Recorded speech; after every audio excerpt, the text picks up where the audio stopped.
Chapter 748. Italy, Seven Hill City. The dim sky obscured the setting sun, and the bustling city gradually lit up. Under the shining lights, the 6th Street of Seven Hill City became more and more deserted, and the wide road seemed extremely empty. Although the 6th Street belonged to Seven Hill City, it had a special name for Dallows. Welcome Avenue. This was the country of Italy. However, the 6th Street was not the Welcome Avenue of Seven Hill City, but the Welcome Avenue of the Sacred City. In the past many years, when politicians, leaders of wealthy families, and other important missions visited the Sacred City, they all entered the Sacred City directly from the 6th Street, and then left from the 6th Street. Therefore, in the eyes of many believers of the Vatican, the 6th Street of Seven Hill City was also known as the Road of Holy Light, a place paved with the glory of the Lord. His Majesty, dressed in black, had been standing on the street of the 6th Street for a long time. He stood there quietly and looked up at the sky seriously. The sun rose and the moon set, and night fell again. His figure looked like a statue in the lights at night. Mellad quietly followed him. His Majesty didn't move, and he didn't move either. On weekdays, the people who came and went in the 6th Street were basically believers of the Vatican, and their status was not low. At least, they would not be so low that even Mellad, the deputy commander of the Holy Disarmament Corps, did not know them.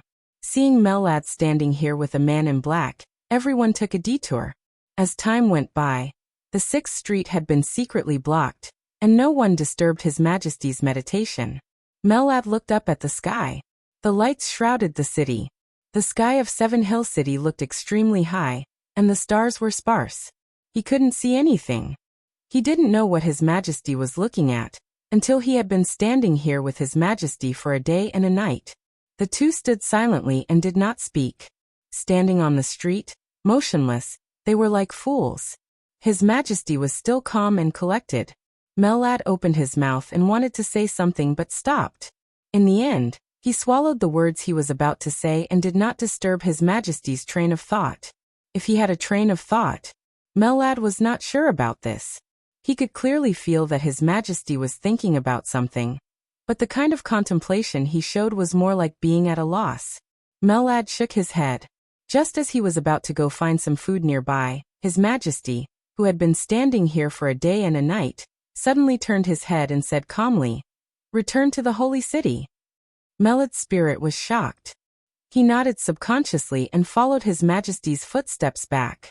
His Majesty's footsteps were a little hurried, and he looked restless. "Your Majesty, what did you see?" Mellad asked cautiously. His Majesty paused, turned to look at him, and slowly said, "I didn't see anything." Mellad let out an ah. His Majesty had already turned around and continued, "But this is the worst. I have a very bad feeling. It seems that something is going to happen." Intuition? Mellad was a little disapproving. "Don't look down on my intuition. My intuition has always been very accurate. I've had this feeling once, and I don't want to experience it again," His Majesty said lightly. "But nothing has happened yet. Our prospects are very good." Mellad was a little helpless.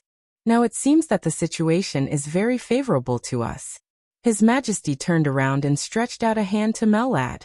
Mellad was stunned and watched His Majesty roll up his cuffs. Under the cuffs was a very smooth and white arm that could even make women jealous. His Majesty curled his fingers on his wrist, and suddenly pulled it a little. The smooth skin was instantly opened, but there was no blood. His Majesty casually threw the skin on his arm to the ground and slowly said, "This layer of skin is fake. Do you see it, Mellad?" Mellad lowered his head. In his sight, scars appeared one after another on His Majesty's real arm. For a moment, Mellad couldn't describe this arm at all. There were too many dense scars, almost covering every inch of flesh on His Majesty's arm. This seemed to be a new wound, and the large scars looked like they had just scabbed. Mellad was a little confused. "It's an injury from many years ago." His Majesty rolled up his cuffs again and said blandly, "Back then, I wanted to kill a woman who was completely crazy. She cut me with a sword before she died. Such scars are everywhere on my body. The skin I just tore off is fake, but it's also a very rare medicine that can slowly repair my body. Do you see these scars? The injury from many years ago was barely healed not long ago. At that time, I didn't expect it to be like this. The feeling at that time is the same as now. His Majesty's voice was low. I feel like I'm going to die. Mellad took a deep breath and smiled a little reluctantly. He recalled the scars on His Majesty's arm. Those dense sword wounds. How sharp was the sword energy needed to make those wounds heal after so many years? His voice was a little dry. Your Majesty, I don't think anyone can kill you now. Don't talk nonsense. His Majesty sped up. Let's go see the Pope. The two of them returned to the Holy City as fast as they could. They passed by the Holy Church. With Mellad leading the way, they directly entered the Holy Palace. In the Palace of the Holy Palace, the Pope, who was dressed in a white robe, was admiring a collection of medieval poems under the soft light.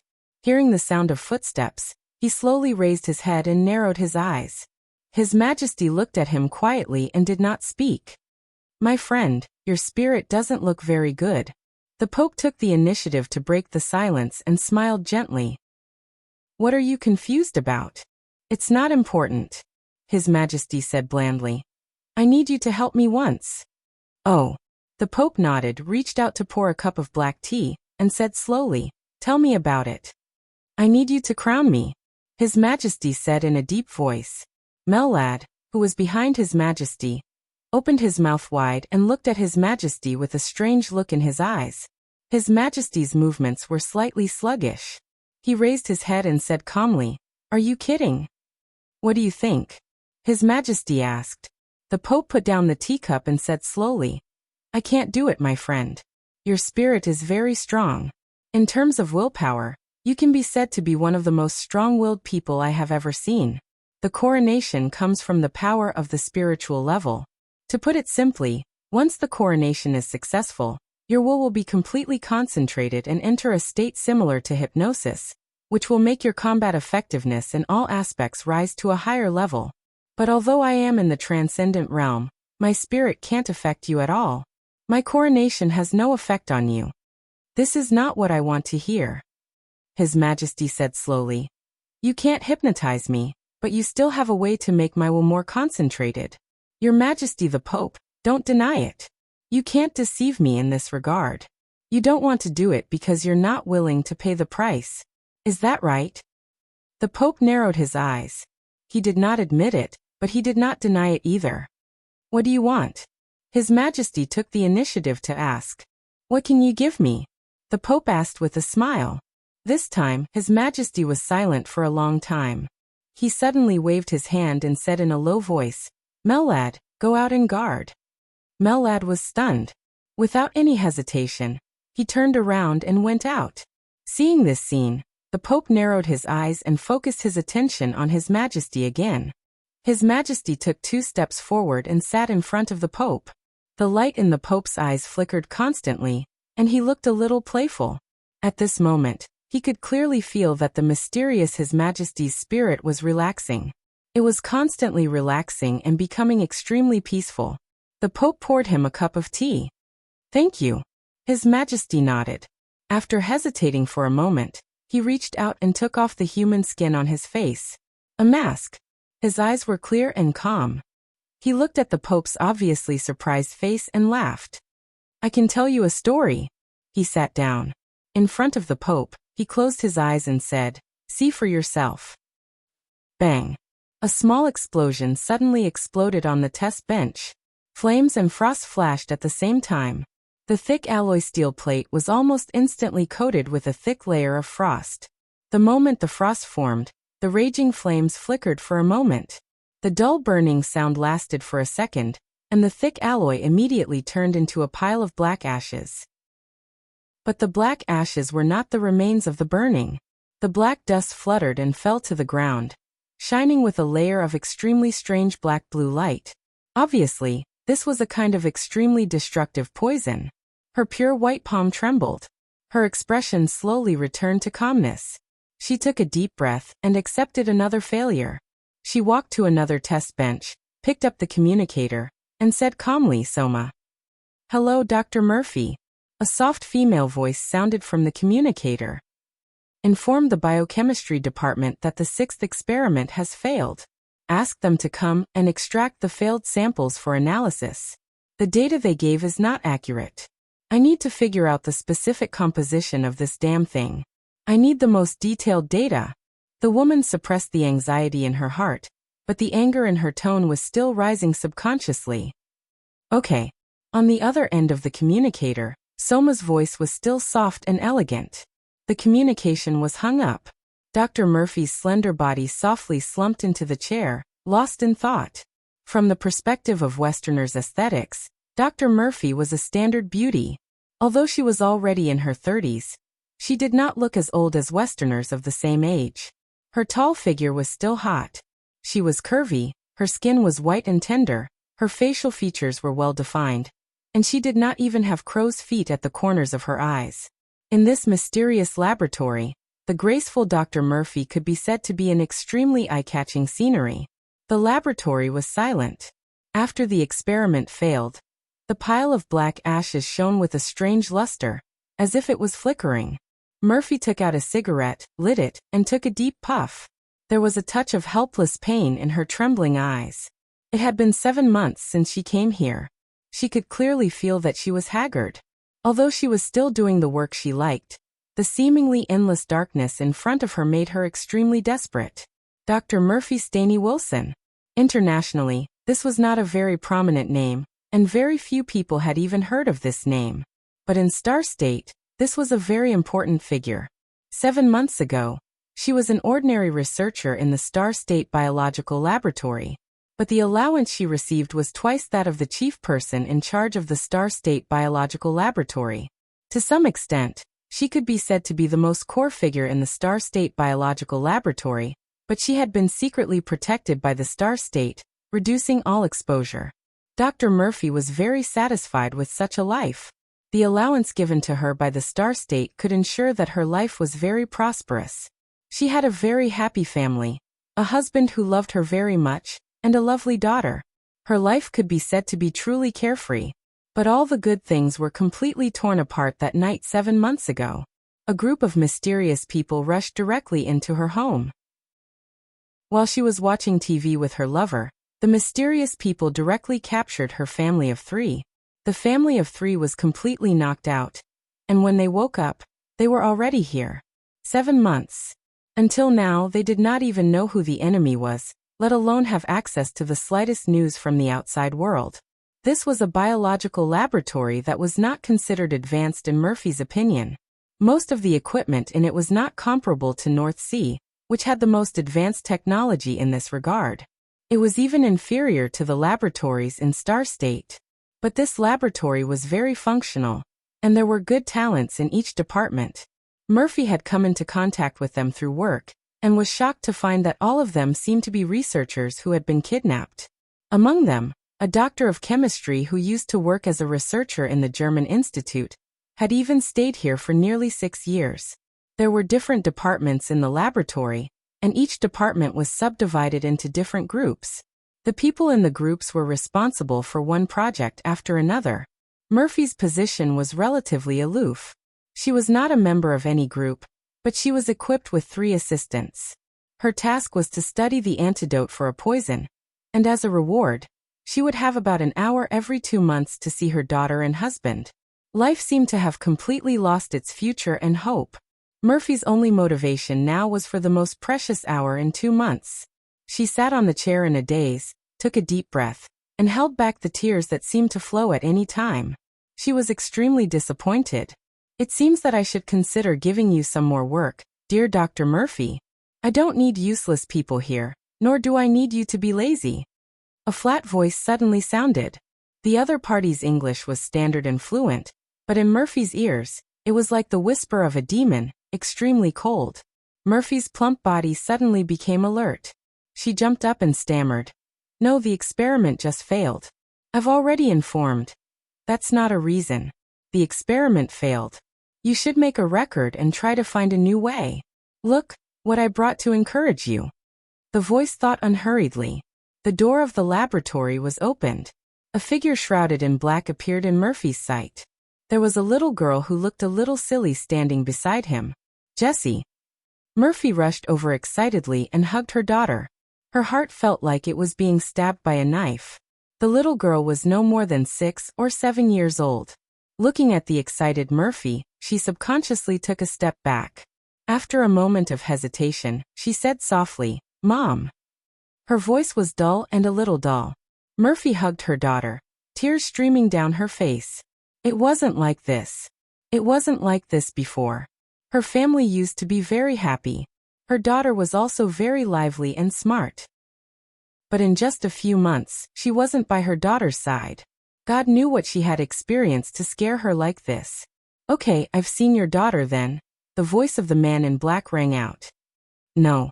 Murphy suddenly screamed, rushed over to hold the man's leg, and begged, "Your Majesty, please, let me stay with my daughter a little longer. 5 minutes, no 10 minutes, no 7 minutes is enough, please." She looked up at the man in black. The man in black was also looking down at her. There was no emotion in his dark eyes. Murphy's eyes were extremely weak. She didn't know who the person who ordered to kidnap her here was. He had no name, and everyone called him Your Majesty. He rarely came to the lab, but every time he came, everyone's pressure would increase. The two looked at each other silently for a while. A gleam of light flashed across the man's dark pupils. He nodded and said, "Yes." "Thank you, Your Majesty." Murphy said in surprise, turned around and hugged her daughter tightly. She kept taking deep breaths. "Your experiment failed again?" His Majesty asked slowly. He rubbed his eyebrows and said slowly, "I just told a story to someone. I'm very tired and in a very bad mood. Then, dear Murphy, tell me some good news to cheer me up. I'm free."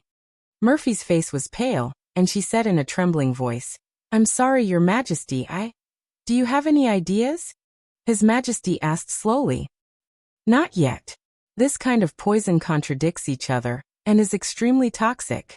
I still need a little more time." Following His Majesty, Murphy's body was a little weak, and her heart was full of fear. The two came to the central test bench one after the other. There was a tiny bottle on the test bench.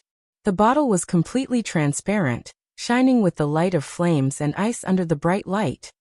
"Of course I know that his poison is very toxic," His Majesty said blandly. "Do you know that this poison comes from a genius in Zhongzhou State? It's the poison of extreme cold, and the poison of extreme heat. I know more than you, but I don't have the antidote. Murphy, do you have it?" "I don't have it." Murphy's voice trembled more and more. "Oh, you don't have it," His Majesty repeated in a slightly dull voice. He sighed slowly and said, "Murphy, I'm very disappointed." He turned around and looked at the little girl whose hand was held by Murphy. His voice became soft. "How old is she?" Murphy's body suddenly shook, and his voice became soft. He subconsciously wanted to stand in front of the girl. His Majesty chuckled and reached out his hand. There was a breeze in the laboratory. On the broken test bench, a black speck of dust containing highly toxic poison floated up. His Majesty, dressed in black, took out a piece of chocolate and slowly opened it. The black speck of dust fell on the chocolate. His Majesty smiled gently, handed the chocolate to the girl, and said softly, "Eat it." "Your Majesty." There was no trace of blood on Murphy's face. She suddenly knelt down and kowtowed frantically to His Majesty, tears streaming down her face. Her forehead touched the hard floor with great force. His Majesty could even feel the floor under his feet shaking. Blood instantly flowed out of Murphy's smooth forehead, mixing with his tears. She looked extremely embarrassed. "Your Majesty, please don't. She's still a child. Please don't." An extremely shrill cry rang out in the laboratory. Bang! His Majesty casually kicked Murphy's head.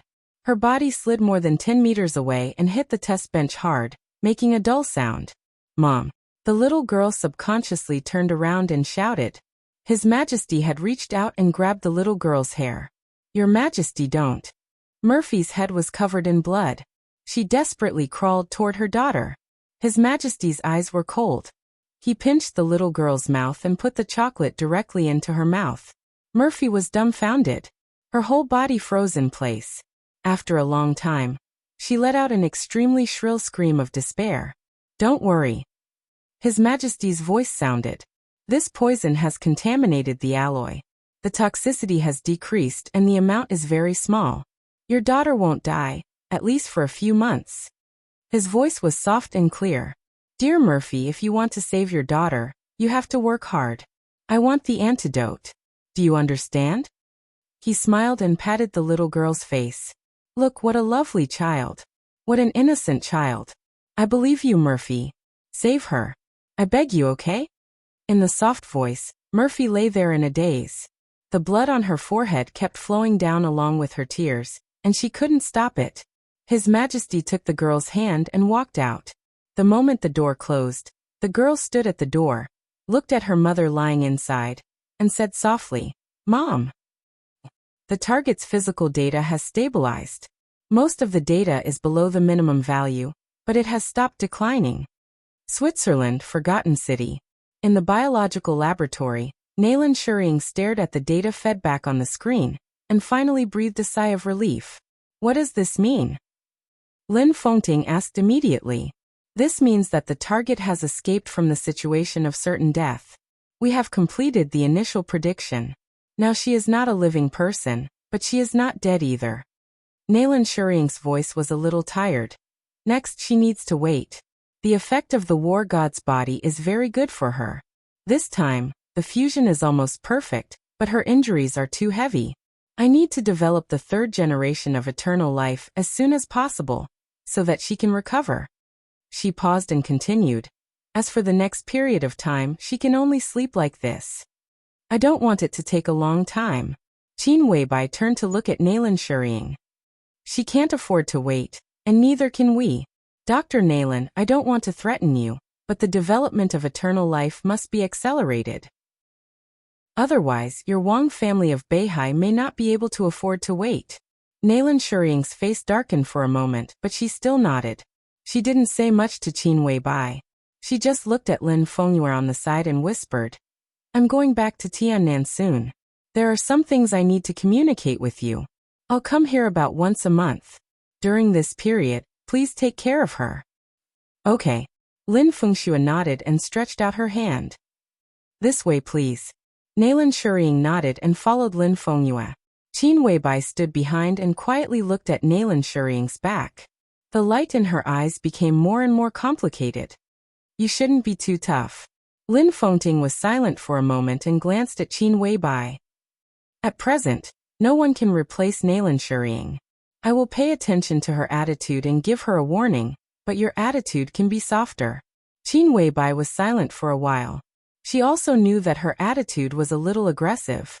So she nodded and said, I will try to ease it. She took a deep breath and whispered, Horsewoman. Boss. Horsewoman took a step forward. Haven't you found the person I asked you to find?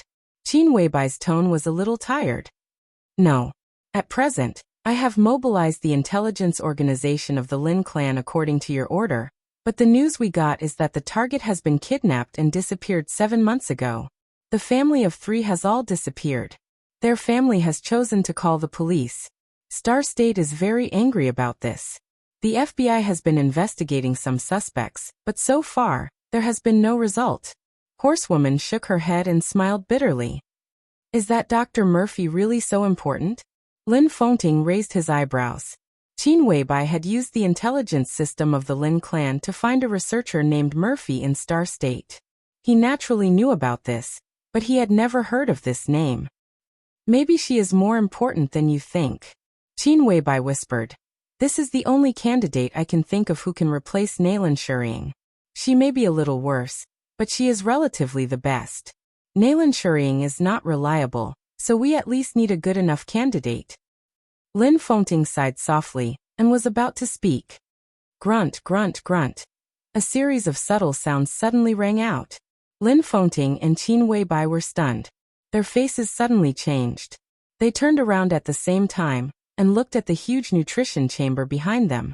In the nutrition chamber, at this time, countless nutrient solutions were constantly evaporating at a very fast speed. Lin Fengyue, who had just disappeared, suddenly pushed open the door of the small laboratory and rushed out. She said excitedly, all the data of the injured are recovering, and all the data have broken through the minimum value. Her condition is improving. My God, it's incredible. Really, puff. As soon as Qin Weibai opened her mouth, a mouthful of blood suddenly gushed out of her mouth without warning. A thin layer of white mist instantly enveloped her body. Her body trembled and she struggled to say something, but her body softly fell to the ground. Everyone's face changed dramatically. Boss! Horsewoman suddenly screamed. Qin Weibai tried to open her eyes. Her eyes were focused, but everything in her sight began to become dark. In the endless darkness, a light was emerging little by little. The corner of her mouth moved. The darkness disappeared completely. A flame completely occupied the dark night, burning crazily in her consciousness, and then disappeared in a flash. Apex. Chapter 749. Qin Weibai snorted softly. Crystal beads of blood flowed down from the corners of her mouth, and an inexplicable pain swept through her whole body. Her face suddenly turned snow-white, and her whole body trembled violently. A fine white mist surged out of her body. It was hazy and full of vitality. The white mist appeared and disappeared, quickly absorbed by her. She opened her eyes wide and swayed. But her consciousness became extremely clear. She couldn't even faint if she wanted to. The scene in front of her seemed to have completely returned to normal. She could see the ceiling of the laboratory, and countless high-tech instruments were working. Lin Fengting's face was extremely ugly, and he asked loudly what was going on. Farther away, Lin Fengxue and Nailan Shuying had come out quickly. Some researchers had already rushed over to open an instrument that could detect physical indicators. Horsewoman carefully picked her up and rushed to the instrument. The familiar scene disappeared. Her vision turned pitch black again. A burning flame appeared in the pitch black space. The fire kept rising. The severe pain swept through her whole body like a storm. She couldn't help but groan and clenched her fists tightly. What the hell is going on? Lin Fengting was completely inexplicable. A minute ago, Qin Weibai was fine, and he had never heard of her having any disease or injury. But now, she suddenly became like this. Lin Fengting hated this feeling. In the next 20 years, Qin Weibai would be extremely important to the entire Lin clan. She was now the acting patriarch of the Lin clan. To put it bluntly, her current safety was even more important than Lin Fengting's own. Record her physical data, and do a detailed examination immediately. Prepare to activate the number 3 drug, and stabilize her condition first. Nailan Shuying said in a hurried tone. Horsewoman carefully held Qin Weibai and put her in the instrument. It was less than 10 meters away, but she had already broken out in a cold sweat. Qin Weibai's body was completely in contact with the instrument. The instrument, which had already started to operate, suddenly lit up a large number of signal lights. A hazy light curtain filled the inside of the instrument, completely enveloping Qin Weibai's body.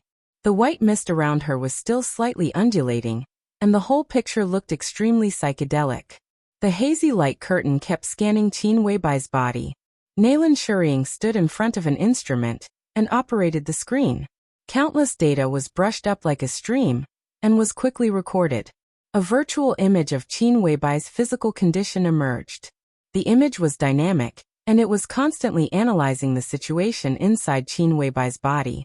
Nailan Shuying stared at the screen, and her eyes became more and more confused, as if she had encountered something very difficult to understand. What happened? Lin Fengting walked over and asked in a deep voice as he looked at the patterns and data that he couldn't understand. The situation is a bit strange. Nailan Shuying shook her head. What a powerful vitality. What do you mean? Lin Fengting asked. Nailan Shuying hesitated for a moment. Instead of answering directly, she quickly switched the screen. The big screen immediately split into 2 screens, and 2 virtual images appeared. The data on the 2 screens kept alternating. Nailan Shuying watched for a while, and her eyes gradually lit up with disbelief. She said softly, "What the hell is going on? I'm the one asking you." Lin Fengting's tone was a little impatient.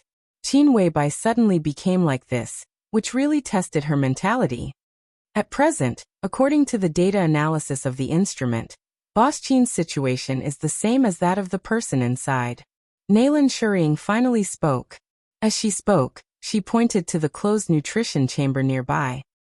What do you mean? Lin Fengting's body shook violently. The same situation? Did Qin Weibai also need the body of the god of war and a long sleep? Lin Fengting's eyes became cold in an instant. He looked at Nalan Shuying and said in a cold voice, "Make it clear." The person inside was so seriously injured because of the 13th floor. But this matter had nothing to do with Qin Weibai. How could their situation be the same? If someone had done something, Nalan Shuying was the most suspicious person among all the people present. Did something happen to the Wang family of Beihai? Lin Fengting's eyes flickered. He could tolerate many things, but if Nalan Shuying really attacked Qin Weibai, he could not tolerate it. The Lin clan could not tolerate it either.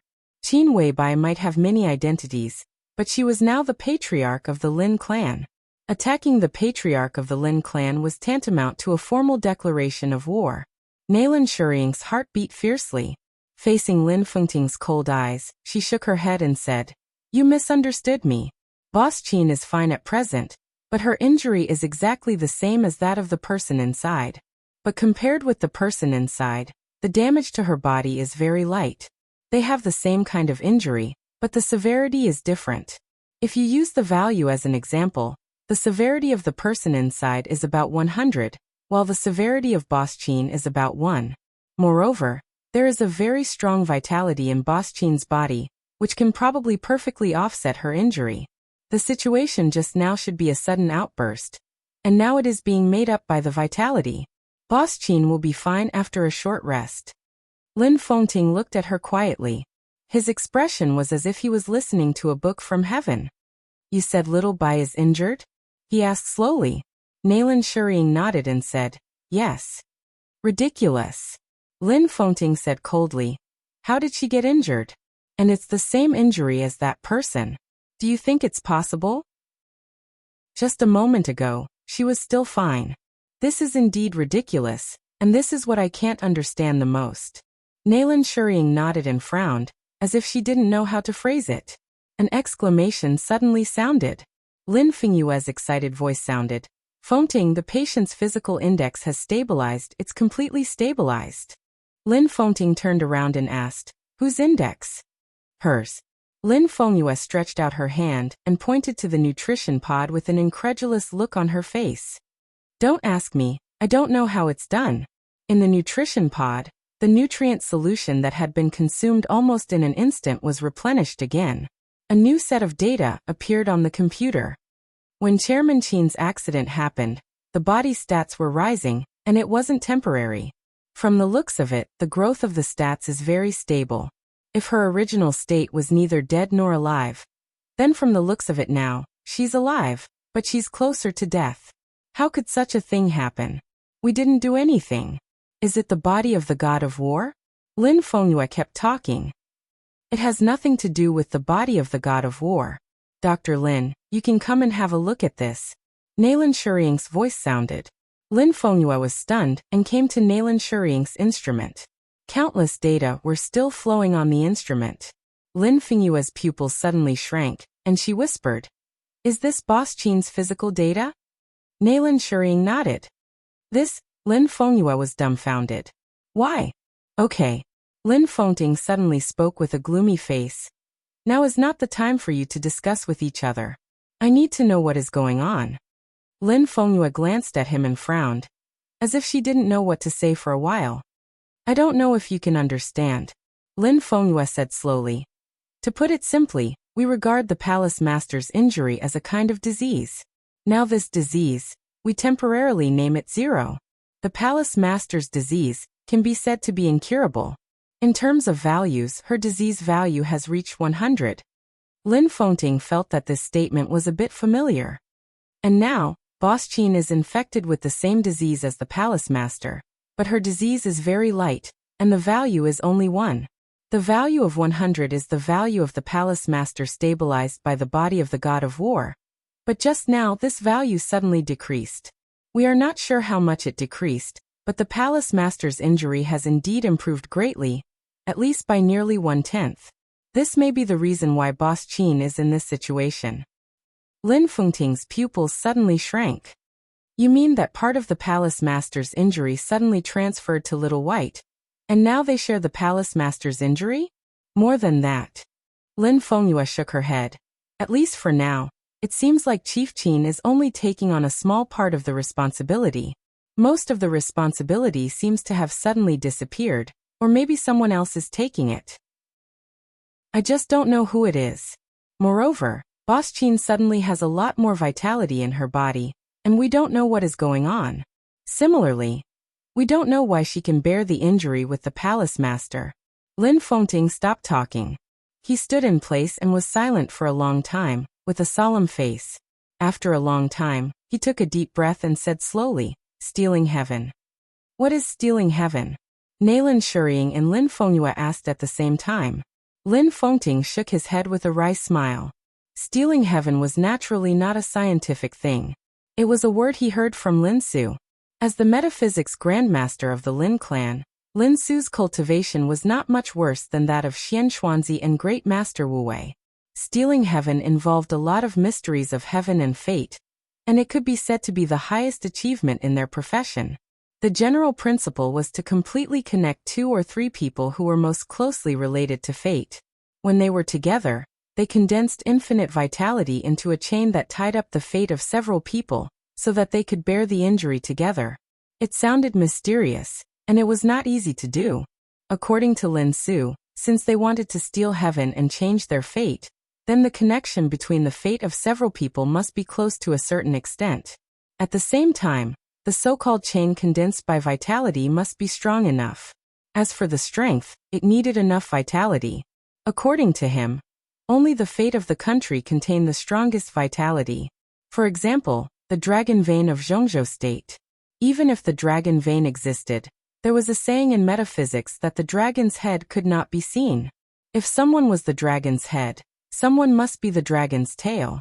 It was difficult for the entire dragon vein to completely gather on one person. If this could not be done, the chain would be unstable and the fate of several people could not be tied up. The dragon vein was the execution tool of stealing heaven, but the foundation was another thing. As for what it was, Lin Su was not very clear. Even if all these could be possessed, the executor was difficult to find. Without enough understanding of the mysteries of heaven and fate, it was impossible to steal heaven.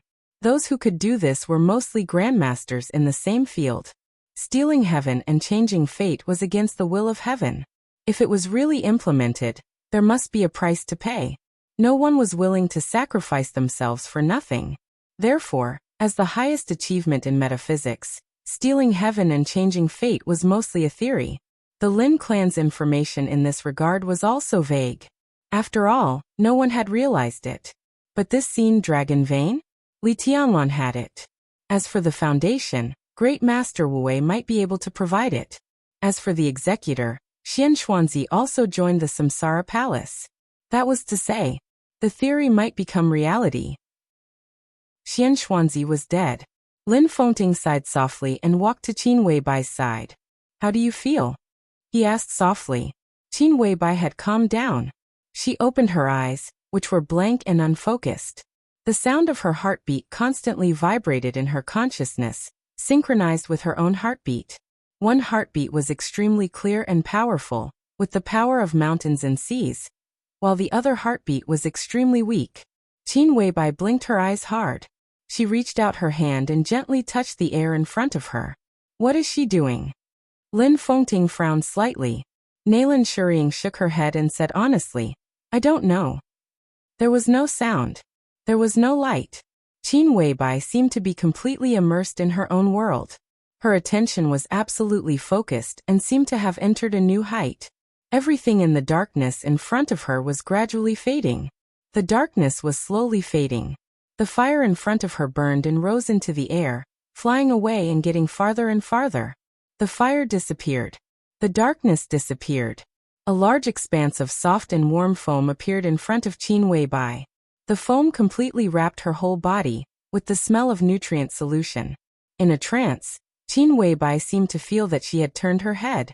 Her sight was clear and bright. She passed through the nutrient solution and saw a huge sealed nutrition chamber.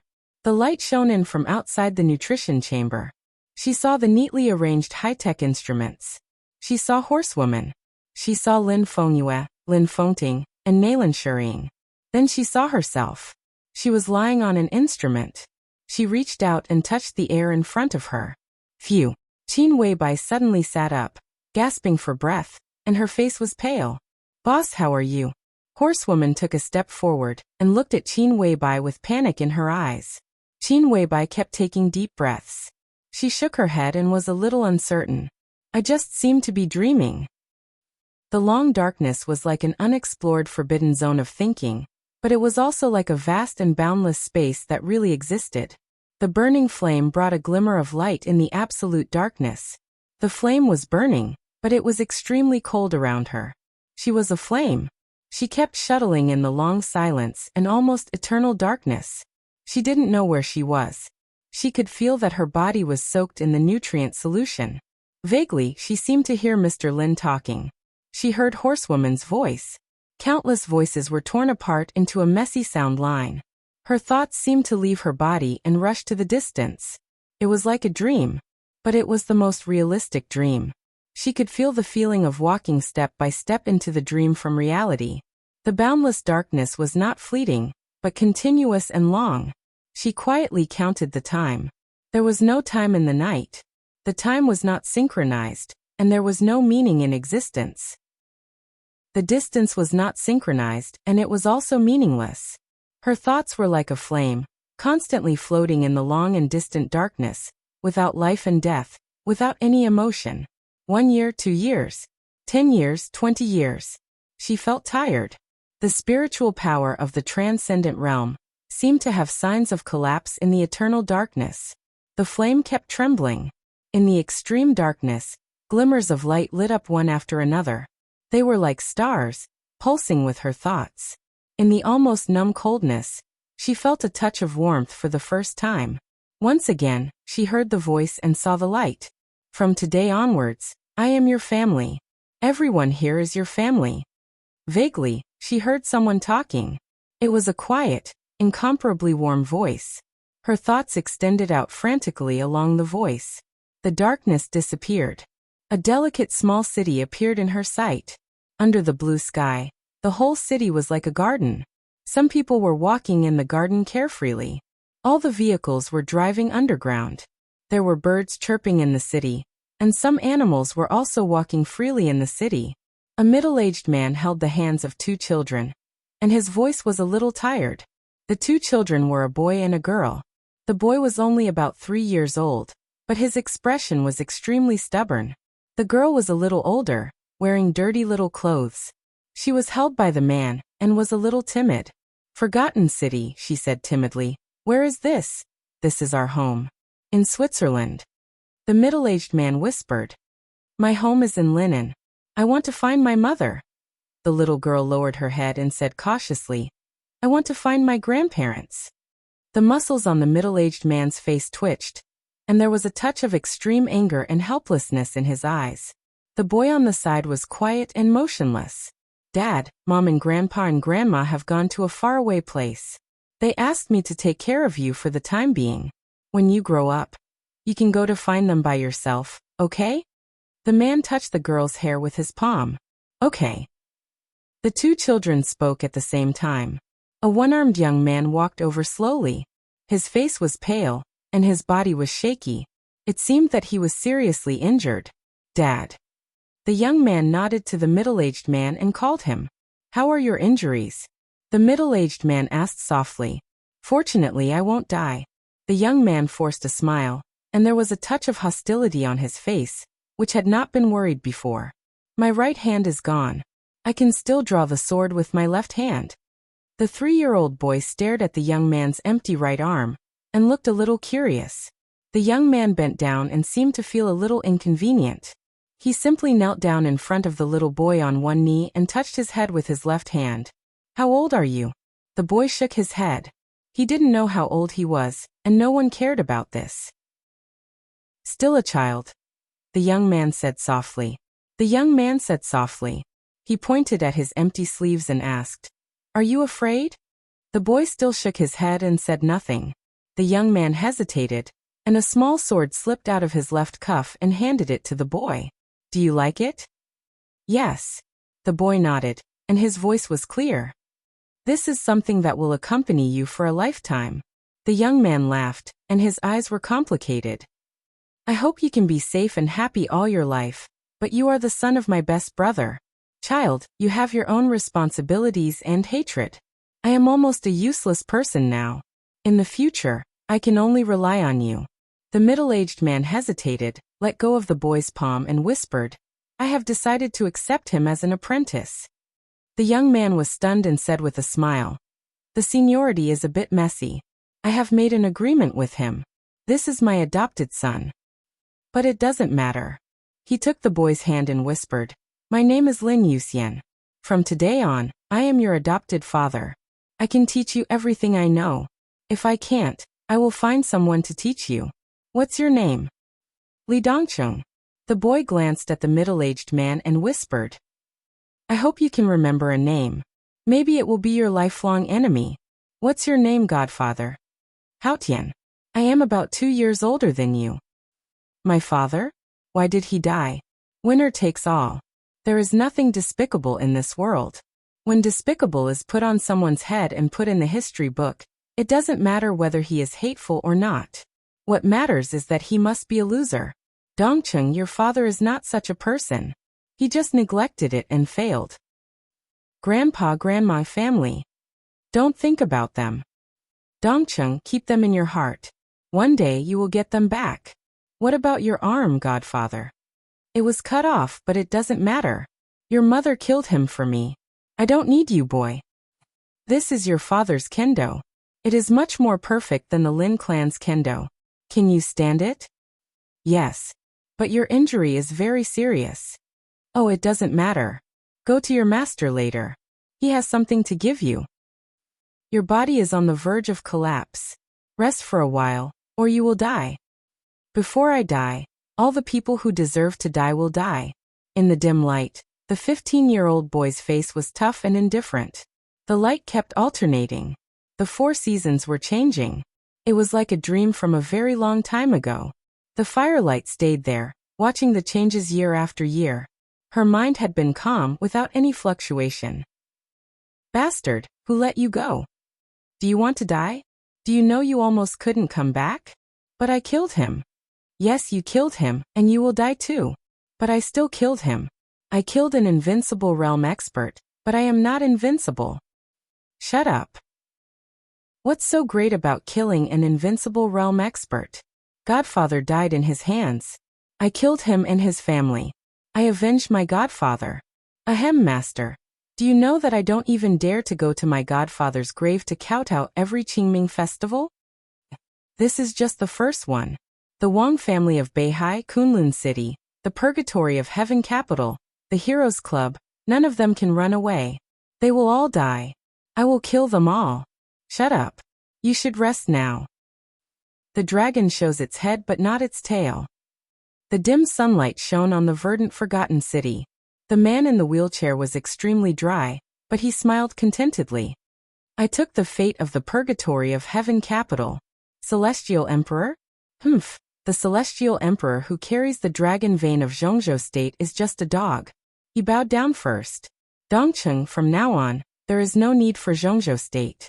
You are the dragon vein, and only the dragon vein. From now on, the world will not only know Xian Xuanzi and Wu Wei, but also me Lin Su. The dragon shows its head but not its tail. In the future, if possible, spare Celestial Emperor Huawu's life. You need someone to carry the dragon's tail for you.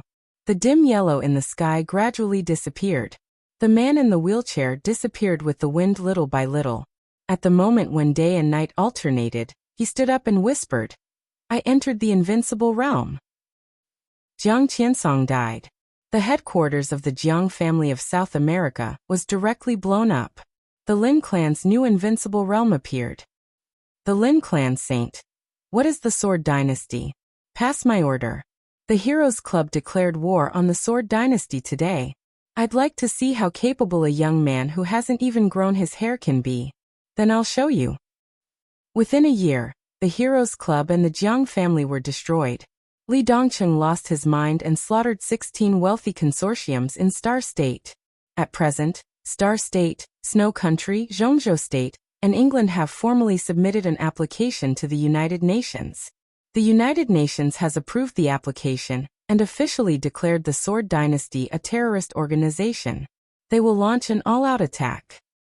The Lin clan withdrew from Switzerland. Everyone disappeared. The Sword Dynasty is finished. The Lin clan is also finished. They are courting death. What do you want to do? Let go of them. Bastard Li Dongcheng, what do you want to do? Mr. President, you're too excited. Is this your mother? The sword light flashed for a moment. A head was directly chopped off. The head flew into the arms of the middle-aged white man with a lot of blood. Take a good look. Is she your mother? Oh, your son is so cute. How do you want him to die?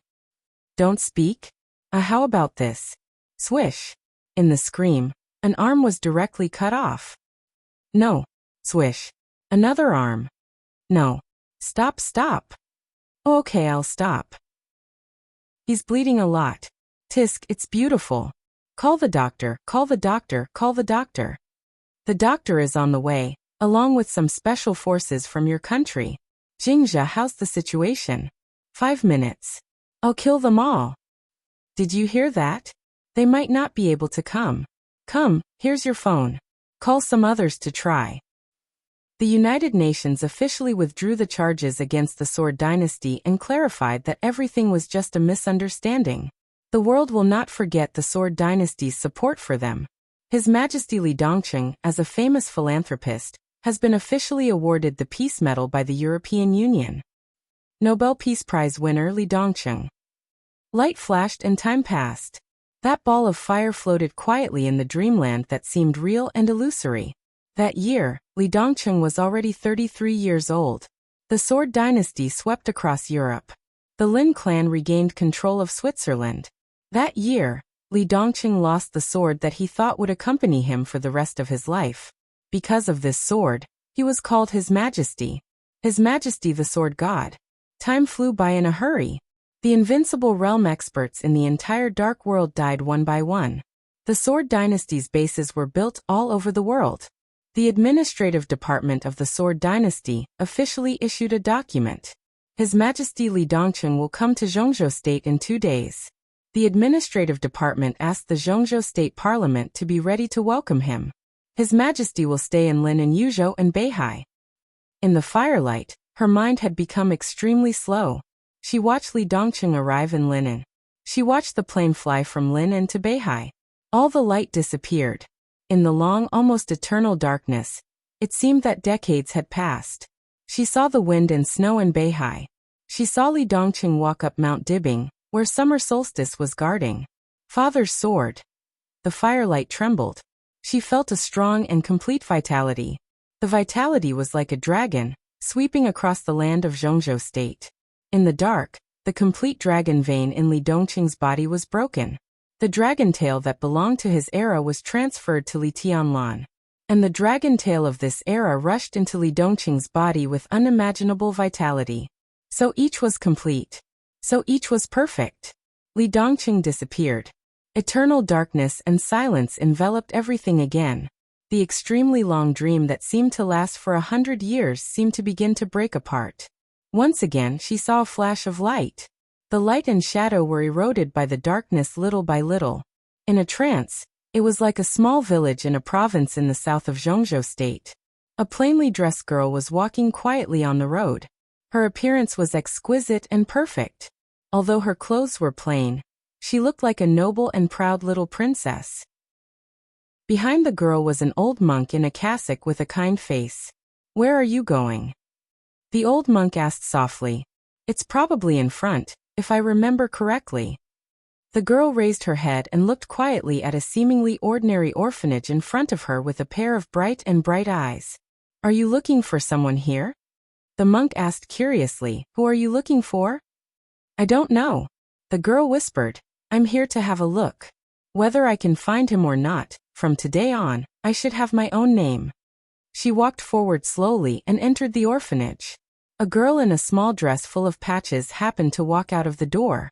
The two girls froze for a moment at the same time and looked at each other blankly. In each other's eyes, there was a face that was exactly the same as each other's. "You." The girl clutched the patches on her clothes and looked at the girl in front of her, who was as proud as a palace master. She whispered, "Who are you? What's your name?" The proud girl looked at her, her eyes calm and indifferent. "I'm Qin Wei Bai." The girl asked timidly, "Who are you?" "I'm Qin Wei Bai." The girl nodded and said lightly. "But..." The girl hesitated and seemed to want to cry. "Who am I?" "You. From today on your name is Gu Xianyan." Chapter 750. It was as if they were destined to meet. They were the perfect mirror images of each other. Their faces were exactly the same. Their heights were exactly the same. And even their natural fragrance was exactly the same. The afterglow of the setting sun shrouded their shadows. The slight darkness on the horizon was swallowing up the world. The two girls looked at each other quietly, but vaguely, it seemed that two souls were confronting each other. The girl's clothes were simple and clean. Her pride and strength seemed to emanate from her bones. Her every move was natural. However, behind this pride and strength, there was indescribable exhaustion and haggardness. The girl in front of her was weak, ignorant, naive, and ignorant. Her soul seemed to be completely shrouded in the shadow of the other party, looking delicate and pitiful. "Remember your name from now on. You are Gu Xianyan." The proud girl's voice was calm and elegant, unhurried, like the sound of heaven. "I am Qin Wei Bai." "But I am Qin Wei Bai," the girl said timidly, and her smart eyes gradually overflowed with tears. She was a little scared and subconsciously wanted to run away, but the perfect and delicate little face was very clear in her sight. Perhaps because of the confusion in her heart, her steps were a little hesitant. "I don't like the name Gu Xianyan." The girl in front of her, who looked exactly like her, nodded and said coldly, "I don't like it either." Then there was nothing. The girl finally cried out. She felt wronged and lost. In her small mind, she still could not understand what it meant to be domineering. However, this big sister who looked exactly like her wanted to steal her name. This made her very sad. Sparkling tears flowed down from her eyes and fell on her patched clothes. She pursed her lips and did not make a sound. "Remember it?" The other party quietly watched her cry silently and repeated it again unhurriedly. "Sister, who the hell are you?" The girl looked at her carefully, and her tears could not be stopped. She looked so pitiful. "I am Qin Wei Bai." The other party's face was calm. "You're not." "I am Qin Wei Bai." The girl cried out and became more and more wronged. She looked so pitiful that it made people tremble. "Why did you take my name?" "Because that's my name." Her voice was very serious. "But who the hell are you?" She trembled and asked carefully. In his line of sight, that proud and domineering face seemed to gradually melt, turning into a touch of warmth. "I am you," she softly said. "I am the future you are the past me." Behind her, great Master Wu Wei, who had followed her all the way, sighed softly, distant and peaceful. Deathly stillness and darkness completely enveloped the world. It was not nightfall. Instead, it was an indescribable silence. It was as if an eternal darkness was shrouding them bit by bit. The light was disappearing, and everything became silent. She became that ball of fire again. The faint light was no longer drifting about. Darkness shrouded over, pulling all the light away. Silence, eternal, endless. Countless thoughts seemed to be torn into countless pieces in an instant, and messy images kept flashing. The fire was still burning, but in the darkness, the fall seemed to be endless. A hurried warning sounded in the biological laboratory of the Lin clan. That was the reaction that the degree of operation of the machine had reached its limit. Near the nourishment chamber, a huge screen suddenly flashed. Majestic data surged up crazily. It was not the pale white that represented death, nor was it the silver gray that represented serious injuries, nor was it the green that represented health. All the data was completely bright red, and the value instantly broke through the peak of the machine. The warning sound of the machine suddenly stopped, and the screen began to flicker, and then the screen went completely black. Lin Fengting looked at this scene in astonishment. Nalan Shuriying and Qin Weibai had left. Lin Fengyue, the person in charge of the biological laboratory of the Lin clan, came out, looked at the red data that had been recorded in front of him, and raised his eyebrows. Lin Fengting didn't ask what was going on. He knew the function of that instrument. It was a brainfield link device. Although it could not accept the other party's thoughts, it could roughly observe the other party's thinking activity through data. For several months, the injured person's mind had been in a state of chaos, dead silence, but occasionally there were fluctuations, which was why the Lin clan could be sure that she would survive. At this time, the data detected by the instrument had all broken through the peak that the instrument could detect. For Lin Fengting, this was enough of a surprise. When will she wake up? Lin Fengting asked. It's difficult. Lin Fengyue shook her head. The brainfield link device can detect the mental state of the human brain. This situation. Her tone was a little hesitant and unbelievable. Her spiritual attainments have always been terrifying. Lin Fengting chuckled and said, in terms of spirit, she can even be said to be the person closest to the transcendent realm. That was the situation before. If she was only close to the transcendent realm, then her mental state could not reach the peak of this instrument at all. I'm not sure about the current situation, but I can be sure that at least at that moment, her mental state has far exceeded the boundary of the so-called transcendent realm. Lin Fengyue looked at Lin Fengting with a complicated look in her eyes. But even such a strong spirit did not wake her up. What do you mean? Lin Fengting frowned. He had said this sentence many times in the past few days, and he wanted to vomit when he heard it. Her body is too weak to support her spirit. At present, the most optimistic result is that even if she wakes up, it is impossible for her to return to the state of the invincible realm at the peak.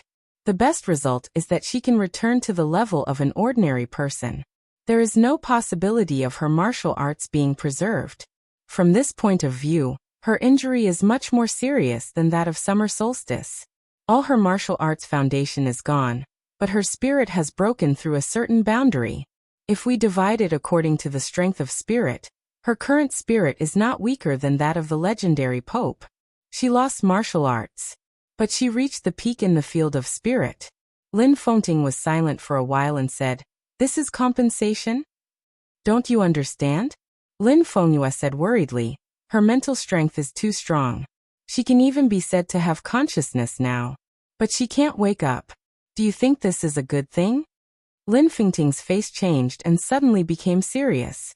She had consciousness, but she couldn't wake up. In the case that she couldn't wake up, she could only face darkness. Her consciousness had been kept awake in the darkness.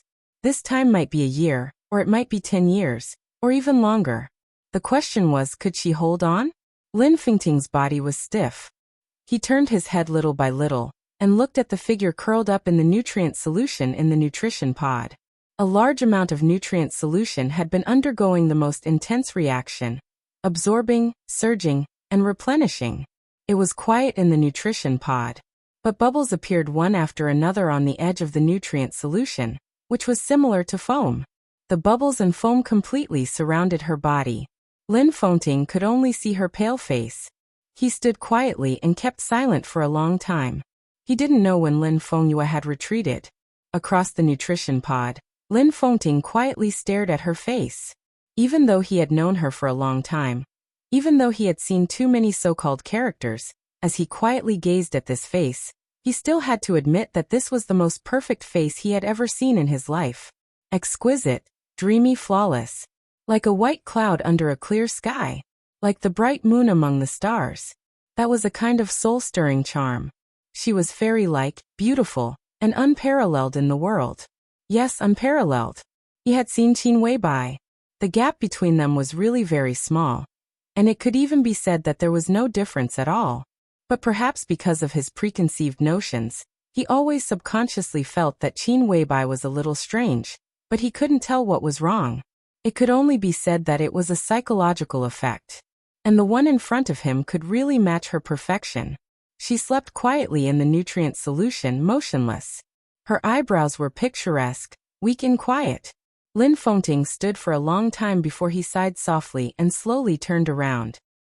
A figure stood quietly beside Lin Fengting, squinting, casually holding a glass of red wine, and looking a little playful. Lin Fengting was stunned and blinked subconsciously. At this moment, he even thought that he had seen it wrong. This was a very young figure. His appearance could not be considered handsome, but his face was very clean and looked a little delicate. He wore a white suit and had short hair. His expression was very meaningful, but it looked very gentle. But under this gentleness, Lin Fengting clearly felt a touch of faint but extremely fierce aggression. Showing off his ability. Even if he stood there motionless, he could give Lin Fengting a very fierce and powerful feeling. That was the sword intent unintentionally revealed from all over his body, with a kind of invincible aura. He looked in the direction of Qin Weibai, but his eyes were extremely fiery, like a hunter who had seen his prey and was eager to conquer her. Lin Fengting frowned. He didn't like the look in her eyes, and at the same time, his heart was even more shocked. Tianlan, why are you here? Li Tianlan. It was Li Tianlan who stood here. There was no pain or connection in his expression, and the aggression in his whole body became more and more obvious. He shook the wine glass in his hand slightly, narrowed his eyes, and stretched out his hand with a smile. Are you Gu Xiannian? Gu Xingyun's adopted daughter? Lin Fengting turned around in shock. The scene in front of him was changing. A dim and soft light shone in the laboratory. The cold silver walls of the laboratory began to fade, and the test tables disappeared one by one. There were more and more lights, and it became softer. A crowd appeared in Lin Fengting's sight. Men and women, young, middle-aged, old. Everyone was gathering with their familiar circle.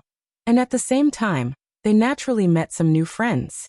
Everyone was talking and laughing, but everyone's eyes were intentionally or unintentionally looking at Lin Fengting.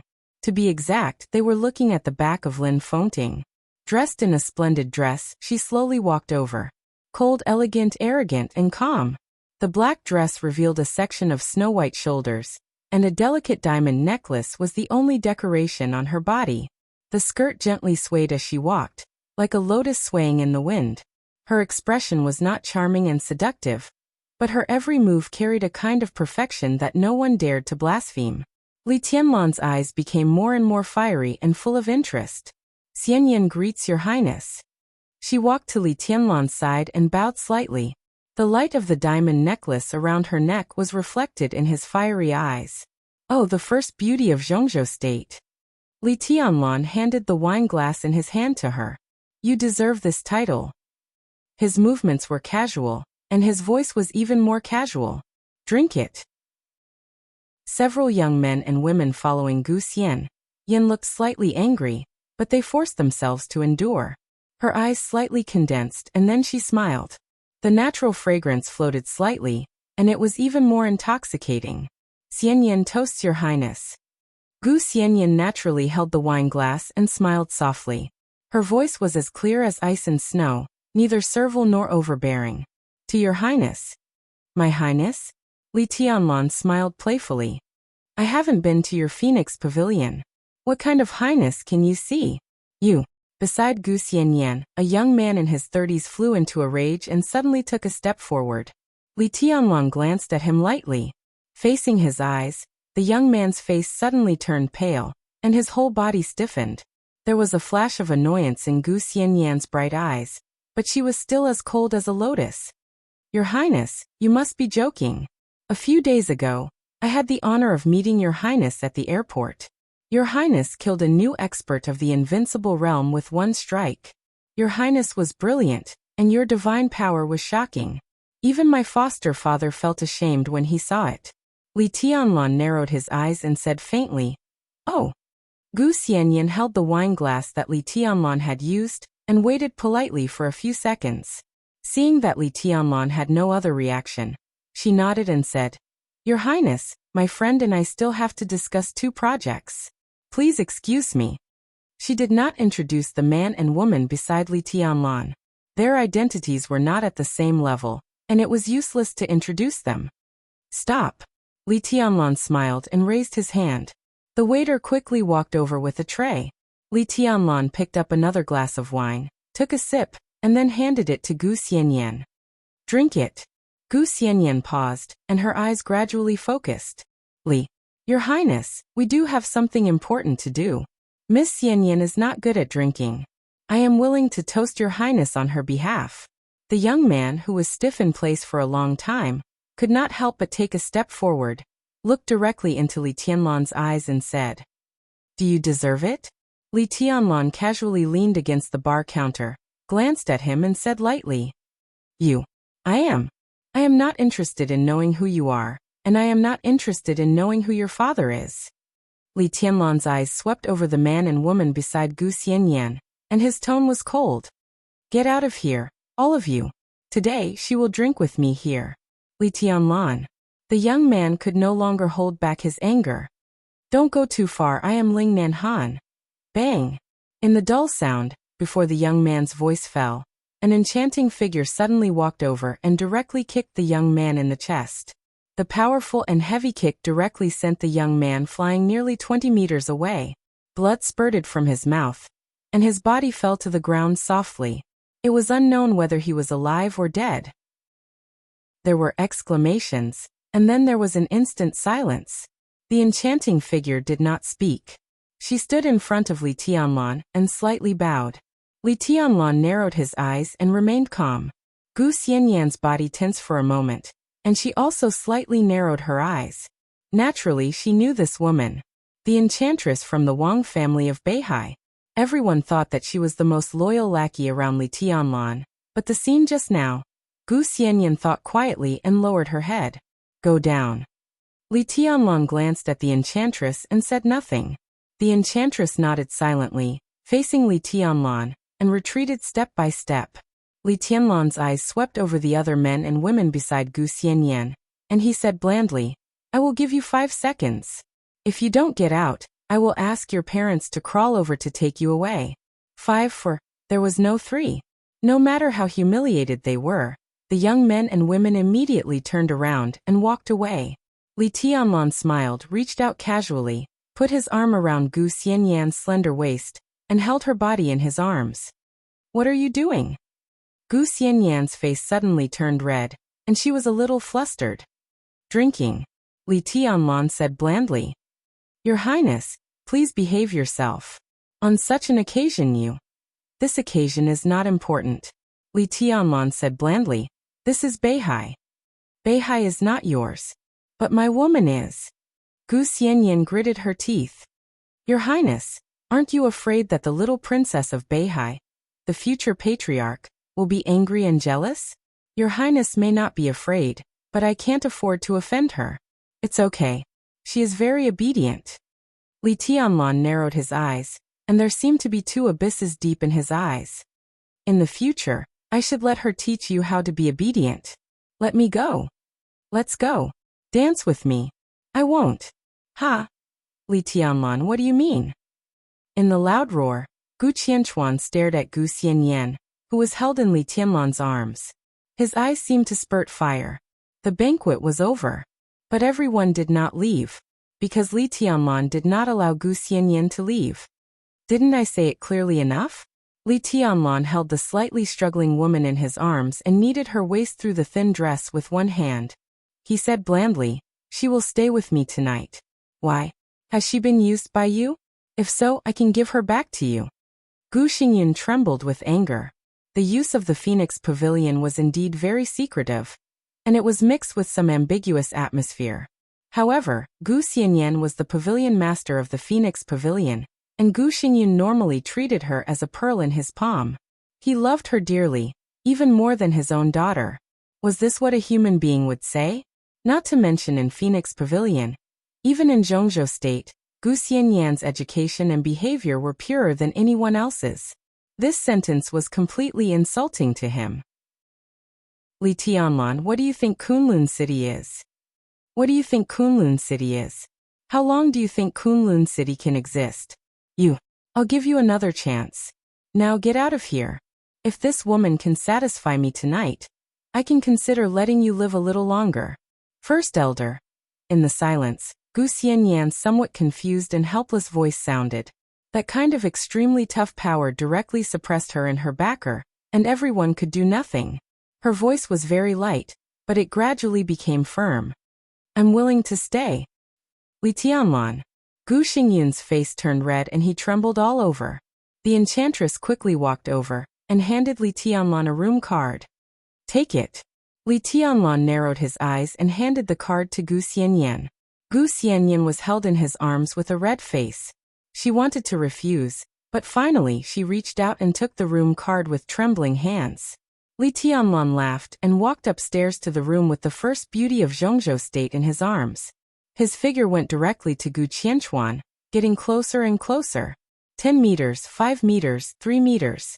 Gu Qianchuan, who clenched his fists, finally gritted his teeth and stepped aside. You will pay the price, I promise. I don't want to hear nonsense. Get out or die. Li Tianlan left directly without looking back. Lin Fengting looked at this scene in a daze. He did not know where it was, but it seemed to be a very important banquet. When did I come here? He silently thought. What was I doing before I came here? Tianlan? Seeing Li Tianlan leave, Lin Fengting subconsciously took a step forward. Bang! The huge palm directly hit the table, and a thunderous roar suddenly sounded. You killed Gu Qianchuan. Do you know what you are doing? The banquet disappeared.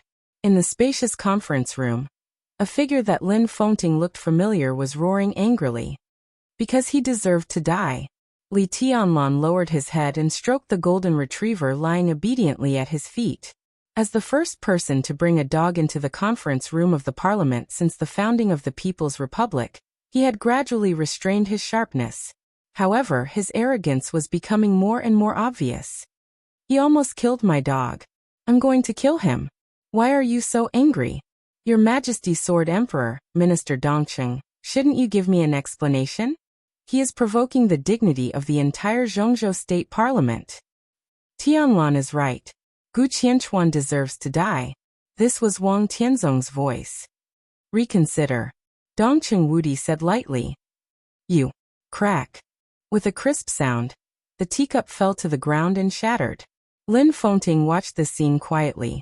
Looking at Wang Tianzong, he felt something was wrong. When he was about to go up and say hello, the scene in front of him suddenly widened after he took a step forward. The vast snow-capped mountains were endless. Snow was flying over Kunlun City. Li Tianlan's figure floated in the air, looking at Kunlun City under his feet with an indifferent expression. Gu Xianyan was held in his arms. She wore a white windbreaker made of cloud silk, which made her figure more extraordinary. White flags were hung in Kunlun City. Gu Qianchuan's funeral had just passed. Many important high-ranking officials and tycoons in Zhongzhou State came here to attend Gu Qianchuan's funeral. Li Tianlan and Gu Xianyan appeared last. There was no courtesy. There was only a notice similar to an order. Gu Xianyan leaves Kunlun City today. That's it. She belongs to Kunlun City. Why does she leave? Li Tianlan, don't go too far. Gu Xingyun's sad and indignant voice resounded through the sky. She is the Phoenix Pavilion leader cultivated by Kunlun City. Everyone here knows that. What qualifications do you have to let her leave Kunlun City? Xianyan, do you agree? A white windbreaker made of cloud silk seemed to blend in with the wind and snow. Gu Xianyan's face was a little pale. This truly invulnerable cloud silk windbreaker was the result of Li Tianlan's 4-month war in Europe and the United States last year. He made 3 pieces of clothes with the cloud silk. One was given to the future female patriarch of Beihai. Gu Xianyan's was also one of them. He didn't keep any for himself. She bit her lip tightly, looking at Kunlun City and the man beside her. Unconsciously, she had been with him for more than 4 years. Xianyan, do you agree? Gu Xingyun's voice sounded word by word a little gloomy. Well, I'll say it again. Li Tianlan said blandly. Xianyan has nothing to do with Kunlun City. You don't have to pretend to be related to her in the future. She belongs to Kunlun City. Gu Xingyun growled. Really? Li Tianlan said slowly. Who can testify? With flying snow in his eyes, he glanced at the important figures of Zhongzhou State under the city. Invisible sword energy covered the sky and the earth. All the people were silent. No one was willing to testify. Li Tianlan laughed. He pointed to a minister of the Special Warfare Headquarters of Zhongzhou State and said calmly, Tell me, did Gu Xianyan once belong to Kunlun City? The minister swallowed hard. Gu Xianyan certainly belonged to Kunlun City. When she was in Phoenix Pavilion, he even sent the elites of the department to teach her some knowledge she should master more than once. He was Gu Xingyun's confidant and had always been so. However, in the face of the overwhelming sword energy, He hesitated and finally lowered his head. He said hoarsely, I haven't seen her in Kunlun City. I think this lady has nothing to do with Kunlun City. Li Tianlan twitched the corner of his mouth and pointed to another speaker. What do you think? Is this lady surnamed Gu? It's just the same surname. It's a coincidence. The speaker laughed. This is the woman around His Highness. Naturally, she has nothing to do with Kunlun City. What do you think? The rolling sound waves shook Kunlun City. Everyone agreed that Gu Xianyan and Kunlun City had nothing to do with each other. Lin Fengting looked at this scene quietly. He suddenly thought of a word. Calling a deer a horse. You've achieved your goal. Kunlun City was already behind him. Under the flying snow, Gu Xianyan's palm was carefully held by Li Tianlan. His voice was calm. You have me completely. Really? Li Tianlan turned his head and said with a smile. Isn't it? I don't belong to Kunlun City anymore. So many people are testifying for you. Gu Xianyan's tone was sarcastic and sad. But it doesn't include you. Li Tianlan looked at the eyes that made him completely lost and said softly. You can speak just now. If you admit that you have something to do with Kunlun City, no matter how many people testify, it will be meaningless. He took a step forward and said seriously, why don't you admit it? Gu Xianyan took a step back, her face pale. She grabbed the corner of her clothes and shook her head subconsciously. Answer me, why don't you admit it? I don't know. You know. I don't know. You know. Don't say it, don't force me. Gu Xianyan burst into tears. Li Tianlan held her tightly in his arms and gently breathed in the fragrance of her hair. He said lightly, because if you admit it, you will lose me, right? No, it's not like that. Why do you do this to me? I don't want to know you. Bastard, you bastard. Why do you do this to me? You forced me at the beginning. Why? Gu Xianyan broke down emotionally. In the years she had been with Li Tianlan, this was the first time she had completely broken down. Because I like you. Li Tianlan held her tightly and whispered, you're mine. You can only be mine. Do you know that? Do you know? Gu Xianyan held his neck tightly and took the initiative to kiss him. The wind and snow filled the sky. Lin Fengting turned around silently. One step, one world. I'm pregnant. She gently leaned against Li Tianlan's arms, her voice soft. Really? Li Tianlan suddenly sat up, his face full of surprise. Ha ha ha. He suddenly picked her up and spun her around, his smile extremely presumptuous. I'm going to be a father? Be careful, don't hurt the child. Gu Xianyan stretched out her small hand and pinched Li Tianlan's face, murmuring, bully me, bully me. Her palm was gentle, and the depths of her eyes were full of affection. Li Tianlan put her on his lap and said seriously, what do you want? I will give it to you. It's enough to want you. Gu Xianyan whispered. Li Tianlan was a little embarrassed. Now, the first 3 months, it's not very good. Gu Xianyan blushed and pinched Li Tianlan's face. Bad guy, what are you thinking? Li Tianlan laughed and held Gu Xianyan in his arms. What are you thinking? Gu Xianyan whispered. I'm thinking that it's time to bring Yuetong here. Our family should live a good life. It's time to solve some grievances completely. When the time comes, you all give birth to a child for me, and I'll teach them swordsmanship. Well, I should make a sword manual now. Xianyan, what do you think the child should be called after he's born? What's the child's surname? Gu Xianyan's tone was a little hesitant. Li or Dongcheng? Li Tianlan was silent for a long time. It's better. Li Tianlan whispered. I'm used to it. If it's a son, how about Li Dongcheng? Gu Xianyan rolled her eyes at him. Naming a child is so perfunctory. I hate it. Your Majesty Beihai, the Wang family of Beihai sent an invitation. It's a wedding invitation. What wedding? Li Tianlan asked casually. Beihai officially confirmed Wang Shengxiao as the heir of the Wang family of Beihai. Wedding. 3 days later, it's the wedding of Wang Yuetong, the little princess of the Wang family of Beihai, and Gu Hanshan, the young master of Kunlun City. Whoosh! The sword energy suddenly flew up. Under the main hall, a group of people all knelt down. Your Majesty, please calm down. Tianlan, this is not true. Beihai can't marry Yuetong to Guhan's Han. They just want you to go there. Oh, go there. Okay, I'll fulfill their wish. You can't go. I have to go. Please don't go. Li Tianlan still went. Quarreling, crying, there was no way to stop him. Before he left, he just asked her to wait for him at home, waiting for him to take them to the Vatican again. He said that flowers would be sprinkled all over the world. What Gu Xianyan saw was the wind and snow falling all over the world. In the darkness, a figure slowly came out, squinting and smiling gently. Xianyan. Gu Xianyan's body shook violently, and she suddenly stood up. Gu Xianyan stood not far behind her, with an easygoing smile and cold eyes. How did you get in? She asked slowly. Gu Xianyan did not answer. He just looked at her bulging belly, and his eyes became colder. How many months has it been? The wind and snow were flying. It was snowing heavily. The invincible realm lay dead. The murderous weapon was broken. The blood dyed the snow red, and there were corpses everywhere. The sky over the snow-capped mountain was cold and gloomy like a nightmare. Who dares to fight with me? I have a sword, and I'm willing to go with you. The sword light cut through the snow-capped mountain.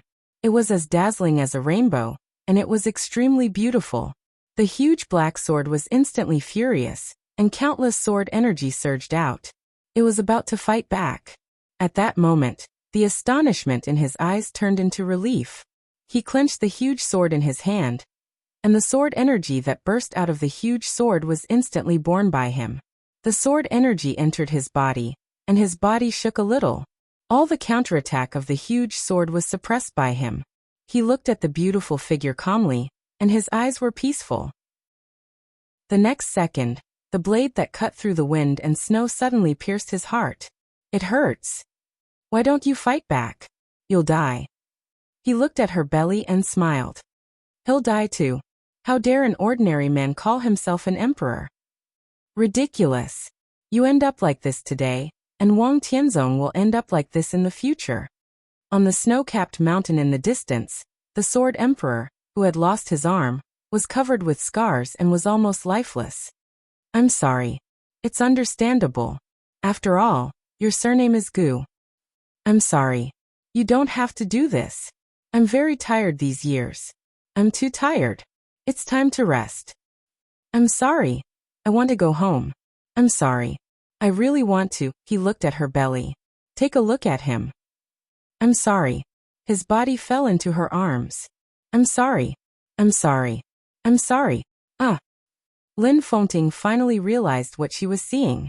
One step, one world. This was the world that impressed her most deeply in her heart. Her mental state was out of control unconsciously, and the spirit beyond the transcendent realm broke out in an instant. At this moment, Lin Fengting knew very well that she was hypnotized. He walked in the deepest world of her heart, and what he saw was a picture that he didn't know belonged to the past or the future. He took a step forward. Wang Tianzong died. Very good, the Wang family of Beihai, haha, after so many years, it's time for them to come to an end. Where's Gu Xianyan? I don't know. After that battle, he disappeared. Lin Fengting kept walking. Countless pictures flashed in her mind, becoming more and more messy. Her spirit seemed to begin to calm down. The world kept changing. He saw Huiting. Dongqing Rushi in a red dress jumped down from the highest building. He saw Gu Xianyan again. Then he saw himself. Gu Xianyan was holding a child and holding a little girl by her side. The picture was vague. The sound was intermittent. Please. Sir. The holy disciple of the Lin clan. 2 children, how did they get lost? Bastard, go and find them. Go and find them for me. He saw the waves of the West Lake. An extremely angry sword light cut through the entire West Lake and seriously injured Gu Xianyan. But the huge sword edge fell on her hand. That was the end of an era. It was the madness of a woman. At the end of that era, the mournful sword light shone on the entire dark world. One after another, the invincible realm experts died under the huge sword edge. She walked to Mount Dibbing. The violent sword light destroyed everything. The sword light of 6 paths of reincarnation rotated wildly. The awe-inspiring sword energy left wounds on her body one after another. but the huge sword edge was always stable and kept moving forward. The sword light of 6 paths of reincarnation completely collapsed. There seemed to be Song Si's desperate cry in the distance. Lin Fengting took another step. The world in front of him had become dark. She held the sword edge tightly, opened her dim eyes, and looked at the sunshine outside the sky. The tide of Beihai kept ringing under her. "I'm sorry," she murmured and closed her eyes completely. Wang Shengxiao's body fell, without any vitality. Lin Fengting's eyes fell into complete darkness. It was like the last world.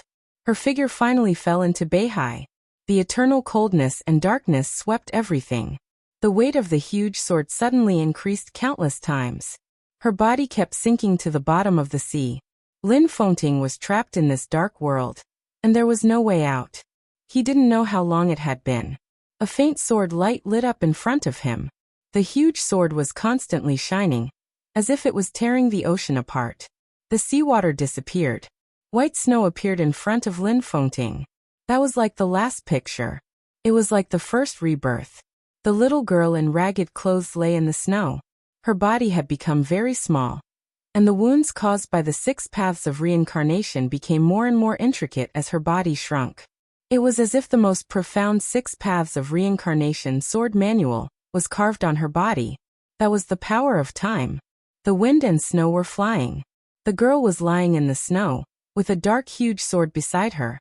Not far away, 3 monks were walking over in the snow. When they saw the figure on the snow, their faces changed, and they immediately sped up. Lin Fengting took a step forward subconsciously. Buzz. The snow was gone. Everything was gone. Cold metal lights appeared in front of his eyes. Everything in the laboratory appeared in front of him again. Dad. Sir? Wind and snow? Patriarch? Voices rang out one after another. Lin Fengting glanced at the crowd around him blankly. Dad, what's wrong with you? You've been standing here for nearly 7 days. Lin Yuxian walked over quickly, his voice trembling. It's okay. Lin Fengting smiled weakly. I read a story that she once told me herself. He opened his mouth and spat out a mouthful of blood. 1 step, 1 world. In that state of hypnosis, even if he was a half-step chosen one, 7 days almost dragged down his will. His body fell into Lin Yuxian's arms, but his mind was thinking of the sword on the snow mountain, and the little figure in the snow. He smiled and whispered, "What a fool." It happened to be over 10,000 words, so this paragraph is not worth money. Let me tell you something that happened in the real world. At Haneda Airport in Japan in 1954, a white guy claimed that he came from Tailed, a country with a history of thousands of years. His passport was real, and it was even stamped with Japanese and European entry and exit stamps. However, there was no country called Tailed in the world. In a stalemate, the customs arranged for this guy to stay in a nearby hotel and sent someone to guard him. But the next morning, this guy from Tailed disappeared mysteriously. It's a famous story, and there are actually many similar things. What I want to say is about the theory of undetermined parallel universes. The so-called undetermined means that it may or may not exist. This kind of thing can only appear in urban plots. For many things, if you don't believe it, it doesn't mean it doesn't exist. Of course, if you believe it, it doesn't mean it exists. This is a matter of personal opinion. I believe in his existence, so I wrote it. I don't think there's anything wrong with it. If this is a fantasy world, there are already many so-called unsolved mysteries that prove that the world we live in is a fantasy world. Actually, I quite like reading unsolved mysteries. Really, king like it. I believe in aliens, I believe in parallel universes, and I like watching astronomy videos. Why do things in the real world become fantasy when put in novels? A lot of people say that I've written badly, that I've written so badly that I'm confused. I feel that no one can represent me except myself. I'm very clear-headed now. I'm not crazy, and I didn't write badly. I'm very sure. There might not be much need to write these chapters, but I really wanted to write them, so I wrote them.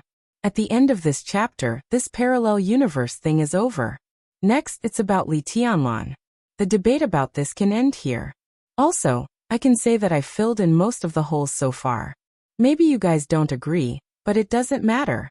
In the end, I'll write about who is who and what relationship they have with each other in the most straightforward way. That counts as filling in the holes. Actually, from the very beginning, I've been writing in different directions with different clues. My brothers who are more careful should have noticed it long ago.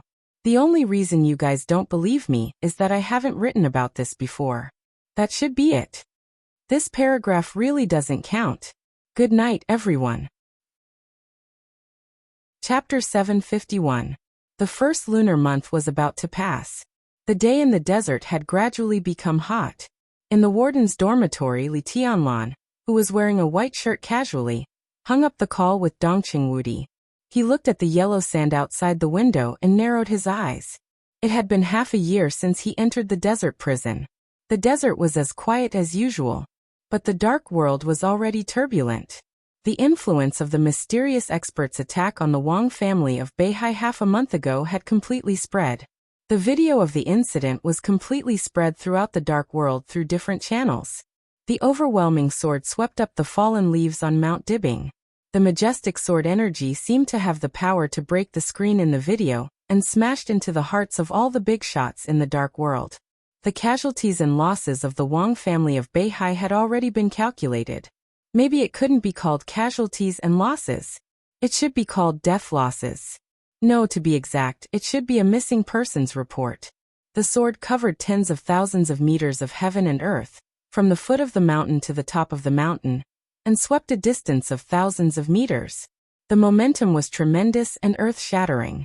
But the whole process only took dozens of seconds. In these dozens of seconds, nearly 2,000 elites of the Beihai Corps stationed on Mount Dibing that day disappeared. 1,700 people of the Beihai Internal Defense Force disappeared. And hundreds of people of the Heaven Punishment Troop, which the Wang family of Beihai was proud of, disappeared, including 9 thundershocking realm experts. From the foot of the mountain to the top, nearly 400 sniping points on Mount Dibing were destroyed, and all the snipers were missing. 4 sets of weapon systems that could cover the entire Mount Dibing were completely destroyed. The Alloy Research Institute and No. 2 Biological Laboratory hidden in the belly of the mountain exploded, and 16 doctors were missing. Yes, missing. The moment the sword energy swept past, everyone's body was completely smashed by the violent sword light. The entire Mount Dibing was completely turned into a white land by the sword, and not even a drop of blood was left on the spot. All the people who guarded the front of Mount Dibing that day were evaporated by the sword, and no bones were left. Mount Dibing was directly split into 2 halves from the summit to the ground. The 2 Mount Dibing were hundreds of meters apart. The water of the North Sea gushed in from this huge crack, submerging nearly 1/7 of the area of Shenzhou City. Most of the area at the foot of Mount Dibing was submerged. A military base was covered by seawater. The surging waves even affected the military airport not far away. If Li Tianlan swept across Beihai not long ago was just a hurricane for the Wang family of Beihai, then the sword in front of them was a sudden natural disaster for the Wang family of Beihai.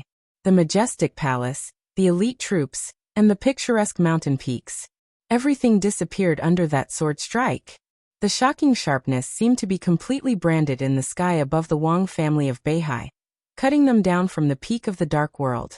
They were no longer transcendent, no longer mysterious, no longer high above, and no longer insufferably arrogant. The dark world was not happy about it. Even the forces that had been against the Wang family of Beihai, such as the Jiang family of South America, the Purgatory of Heaven capital, and Emperor Dong's palace. No one was gloating. It was gratifying that the momentum of the Wang family of Beihai had fallen. But the mysterious heavenly sun who single-handedly crushed the entire Mount Dibing was also frightening. That was true fear. In a very short time, almost all the super forces in the dark world came to the same conclusion. At present, no one, no force, and no country in the dark world could stop that sword light. The power of this sword was even no less than that of the eternal sword in Eastern Europe. Maybe it was slightly weaker, but no one could see the difference. Such a person, even alone, was enough to set off a real large-scale war in any corner of the world. For this era, the existence of such a person was completely irresistible. All the forces were afraid. Because after the silence brought by fear passed, the whole world was in an uproar. Countless forces and countries were secretly issuing orders to find the clues of the mysterious strong man. The shocking sword also exposed the mind of the mysterious strong man. It could be said that he really regarded human life as grass. Such a person could not have no ambition. With his powerful force, it was enough to conquer all the dark forces in an instant, and then unify the dark world. Everyone was looking for him, and even planned to join hands to kill him. Half a month had already passed since the incident. The dark world was still in an uproar. But the mysterious heavenly sun seemed to evaporate from the world, and all traces of his existence were lost overnight. Zhongzhou State was also looking for him, and even paid close attention to this aspect. So, Airbus, Rolls-Royce, and other companies had been hacked countless times in a few days. Zhongzhou State had looked for the mysterious heavenly sun in all aspects, but they had found nothing. Li Tianlan had been observing this matter silently, and had not expressed any opinion. He had contacted Dongqing Wudi on his own initiative. On the day of the incident, the army headquarters had issued a direct document, and Dongqing Wudi personally signed the order. A highly integrated special force had been secretly dispatched. Dongqing Wudi even wanted to mobilize an ace army to guard the desert prison. However, this motion was not approved by the parliament, so he had to drop it. But Dongqing Wudi did not give up, and he still tried to increase the combat power here. In half a month, nearly 20,000 people had been stationed in the desert prison. Everyone could see that Dongqing Wudi was very nervous. The appearance of the mysterious heaven's favorite was like a huge variable. Up until now, everyone had always thought that only two people could stand against that kind of sharpness. The first was naturally Wang Tianzong in Eastern Europe. The second was Li Tianlan, who had reached the peak. Wang Tianzong was missing. Li Tianlan was still growing. If the mysterious heavenly sun wanted to eliminate the threat in the future, Li Tianlan was his most likely target. Dongqing Wudi had no reason not to be nervous. However, Li Tianlan refused Dongqing Wudi's idea of continuing to increase troops, and he even persuaded Dongqing Wudi to withdraw all the troops that had been temporarily dispatched. He always had an inexplicable sense of familiarity with the mysterious heavenly sun in the video. This sense of familiarity was not the reason why he felt safe, but an intuition. He really didn't think that an expert who had reached that level of personal strength would care about any future threat. If he didn't have this kind of broad-mindedness and bearing, he couldn't have come to this point. That was the real heavenly sun. In the eyes of such a person, there was only one kind of person, and one kind of creature in the world. Relatives and nonentities. Standing at that level, he wouldn't even have friends. To say the least, that kind of power could easily destroy the weapon system in the desert prison that was enough to stop an expert at the peak of the invincible realm. If he really wanted to come, it would be useless to send an ace army. If he was targeted by such a person, everything he did was in vain, and he couldn't escape at all. Although he could be calm, it didn't mean that he didn't have a sense of urgency. After Wang Tianzong disappeared, there seemed to be a towering mountain in front of him again. An invisible pressure pressed down. The sword light shining at the end of martial arts seemed to have become a huge pressure, pushing him forward. So when everyone was looking for the mysterious heavenly sun, and wanted to know who he was, Li Tianlan was thinking about why he could come to that point. The office in front of him was clean and tidy, and a video was playing on the computer. He had played the sword strike that destroyed Mount Dibing hundreds of times. And 3 days ago, the Parliament of Zhongzhou State got another video. It was a pattern taken by the military satellite of Beihai Province. From a condescending perspective, the fallen leaves on Mount Dibing swept into a sky curtain. The sky curtain rushed to the top of Mount Dibing. The sword light of the 6 paths of reincarnation flickered in the fallen leaves, and then went out in an instant. There seemed to be only one kind of sword intent between heaven and earth, and nothing else. The picture was steady and clear. Li Tianlan clearly saw that the sword intent that was about to cover the top of the mountain suddenly became scattered. Most of the sword energy whistled over, and went straight into North Sea. The sword energy rolled up monstrous waves on the sea level. The surging tide suddenly collapsed, and the entire sea area of tens of thousands of miles in the North Sea was almost completely chaotic. A small warship not far away sounded the alarm. The next second, A huge wave as high as 100 meters directly slammed down. The sword energy spread wildly, and the water curtain covered the screen. Vaguely, the whole warship was completely torn by the sword energy, and all the weapons inside exploded. In the earth-shattering noise, the fire burned on the sea level. The two figures on the stage of Formidable Person became extremely small on the satellite picture. Vaguely, the heavenly sun glanced at the stone of Formidable Person. The silver moon sword on the stone of Formidable Person seemed to have fallen into his hand voluntarily or passively. The young man looked down for a while, and didn't take the silver moon away. Instead he put it back. He seemed to have communicated with summer solstice, but it was very short. In the surging white mist, the other two people who were at the foot of the mountain directly appeared on the top of the mountain. The next moment, the mighty white mist went straight into North Sea. In an instant, a white line across the sky appeared on the turbulent sea level. The white line kept moving forward on the open sea, getting faster and faster, like a torrent between heaven and earth. Stars. Half an hour. To be exact, it was 26 minutes and 34 seconds. The white line between heaven and earth disappeared. Without any warning, he suddenly disappeared from the satellite's surveillance screen. Looking at the distance, in 26 minutes, they had crossed the sea level of hundreds of kilometers from Shenzhou to Liaodong. If they hadn't disappeared and kept moving forward, they could have appeared on the port of Liaodong in less than a minute with their speed. But they suddenly disappeared from the sea level. Until today, there was no trace of their existence. Li Tianlan narrowed his eyes. This video was much longer than that sword. And every time he watched it, Li Tianlan couldn't help but tremble inside. In 26 minutes, they had crossed the sea level of hundreds of kilometers. This meant more than just speed.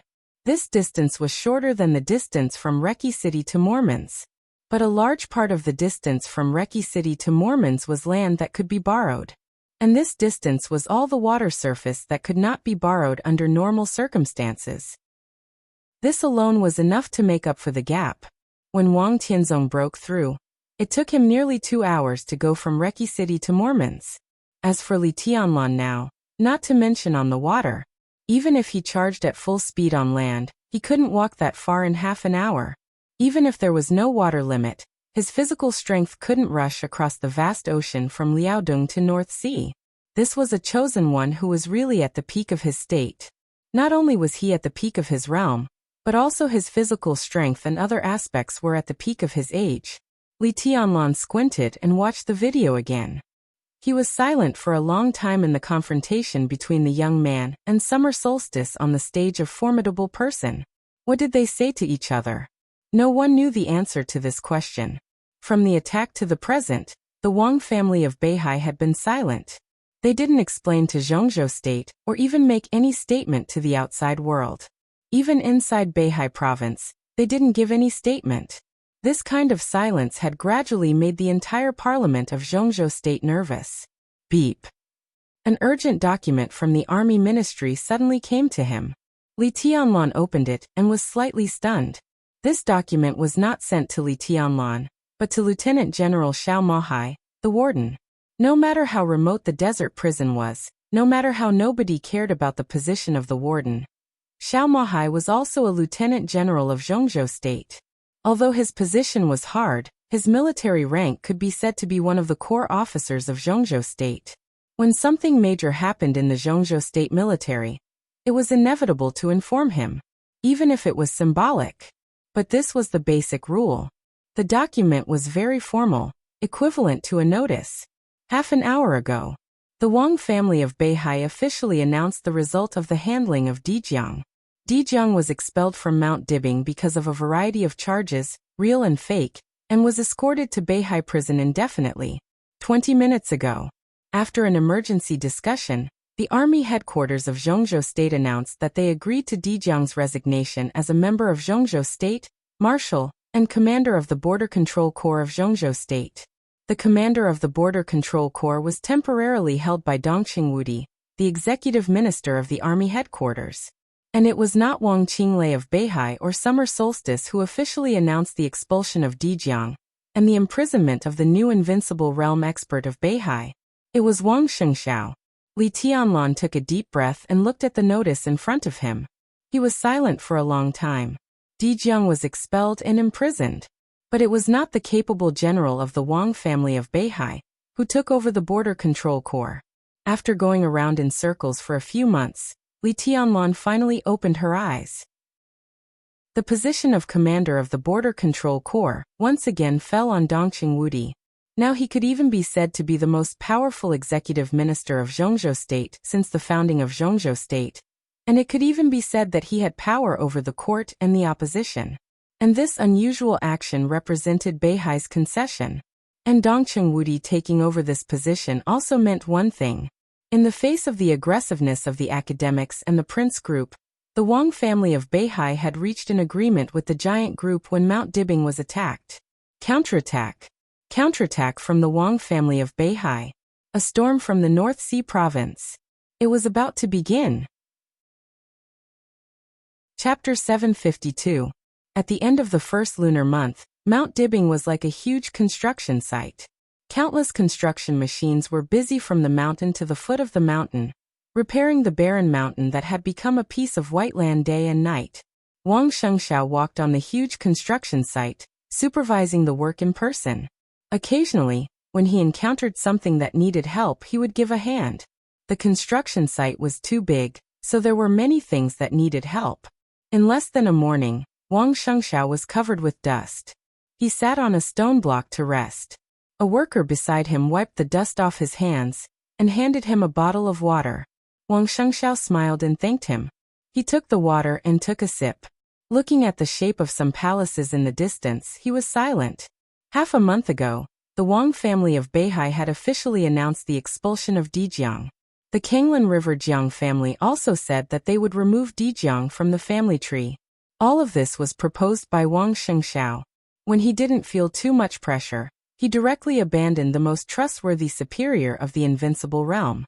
Wang Shengxiao personally escorted Dijiang to Beihai prison. As soon as he came back, the Wang family of Beihai officially announced Wang Shengxiao as the new patriarch of the Wang family of Beihai. He was not an acting patriarch like Dijiang.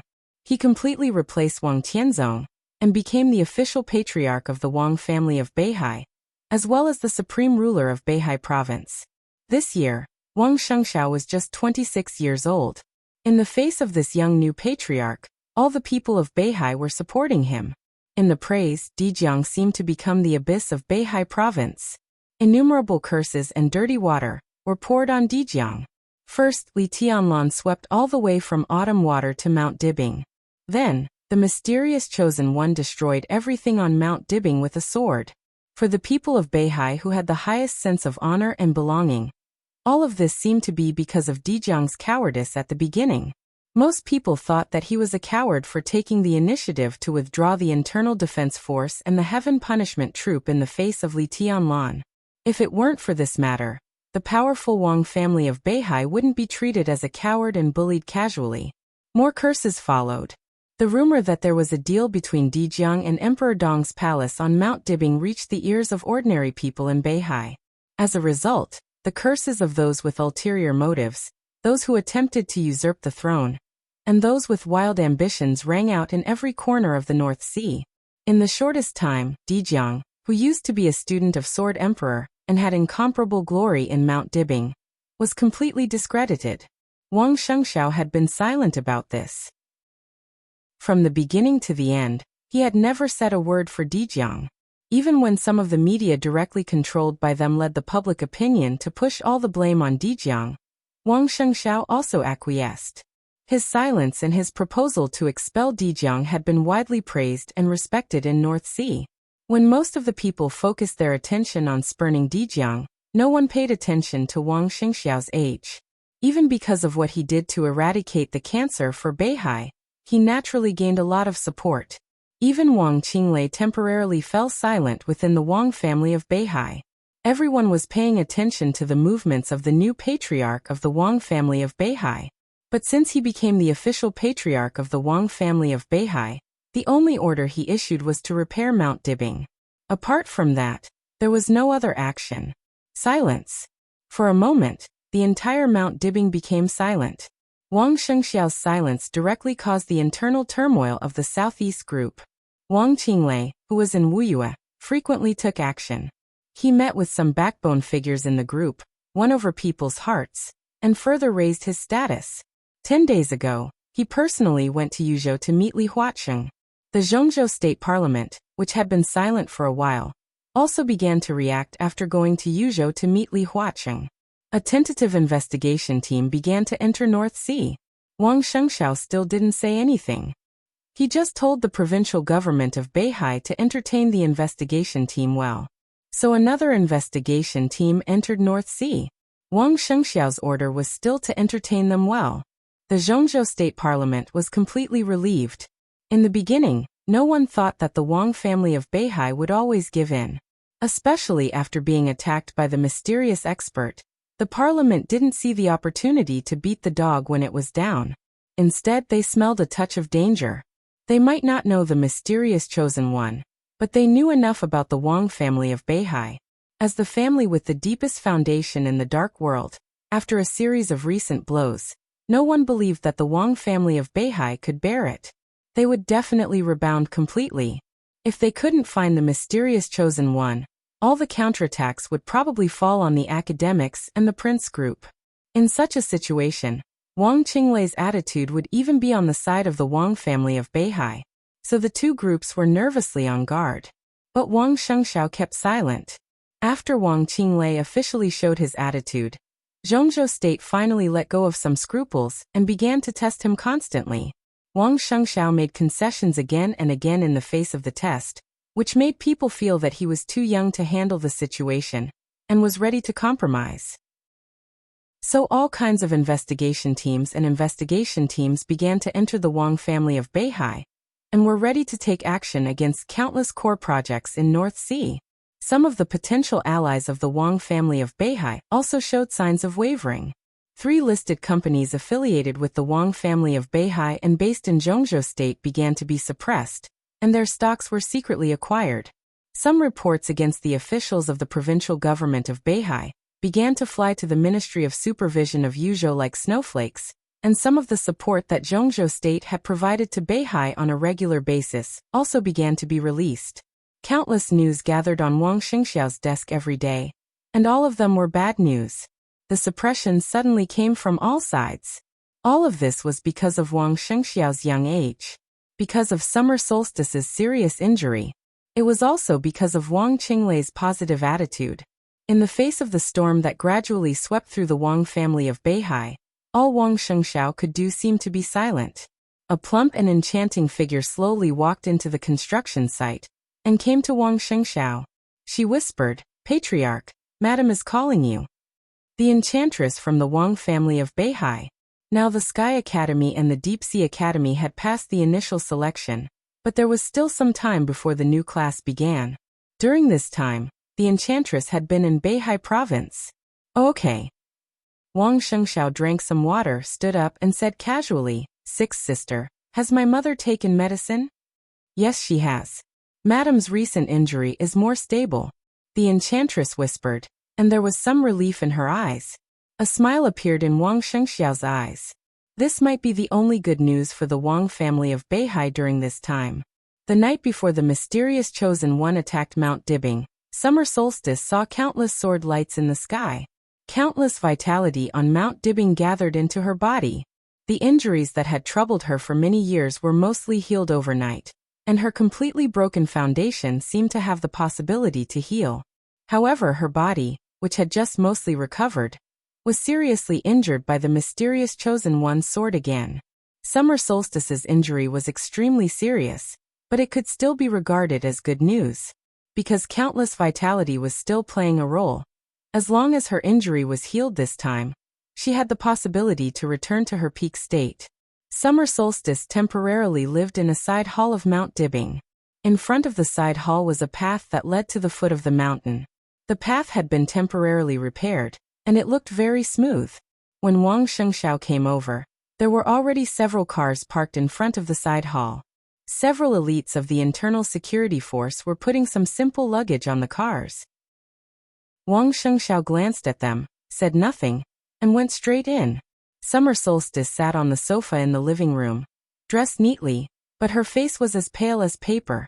Tang Shi and Song Si were chatting with their mother-in-law. Song Si's abdomen was obviously bulging, and her mood seemed to be fragile because of pregnancy. Her big eyes were red and swollen, and it seemed that she had just cried. "What's wrong?" Wang Shengxiao glanced at Song Si and said with some concern, "Are you uncomfortable?" "No." Song Si shook her head and said nothing. "This silly child doesn't want to leave. He wants to stay with you," Summer Solstice said softly. Her injury was extremely serious, but it did not hinder her movement. But when she spoke, she was obviously a little out of breath. Song Si looked at Wang Shengxiao with some expectation in her eyes. Wang Shengxiao was silent for a while, then shook his head and said, "No. You have to leave for a while today." "How long?" Song Si asked softly with a trembling voice. "It won't be long." Wang Shengxiao smiled and said, "When I stabilize the situation of the Wang family of Beihai, I will take you back. But the child is about to be born. I don't want to see you when the child is born." Song Si's voice was hoarse. The gender of the child in her belly had been checked. It was a boy. After a long discussion with Wang Shengxiao, they decided to name it Haotian. Song Si was very looking forward to the child's future, but Wang Shengxiao was very determined to send them away. Song Si had mixed feelings. Thinking of the long separation, she felt a little wronged and even more humiliated. She was the woman of the patriarch of the Wang family of Beihai. When would she leave Mount Dibbing to take refuge? "I will be with you when I have time," Wang Shengxiao whispered. "I heard that you have withdrawn the people you sent out to look for her?" Summer Solstice changed the topic and whispered.